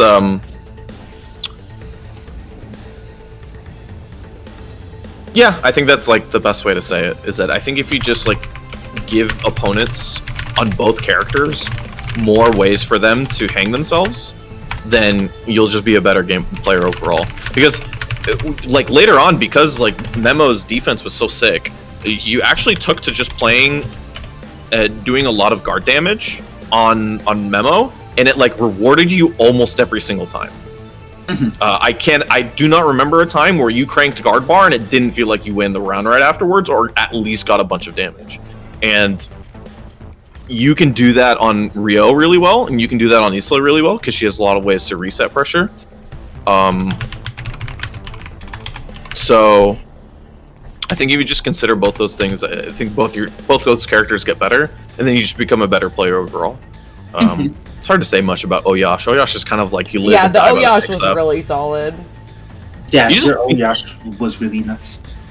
I would say probably sometimes, because you're playing against people who know how to play against Oyash, it's kind of annoying to be like, ah, crap, I'm getting sniped out of the air all the time. Like, just run at people and far B.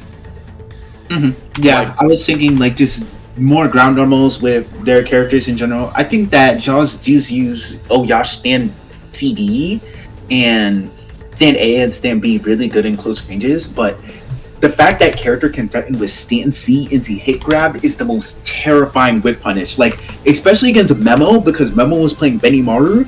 If Benimaru whiffs Raijingen against that team, it's so scary, because why? Well, Rio can do stand C EX Tatsu. Isla can do stand C into 2 front. Oyash, stand C into hit grab. Like, is really terrifying.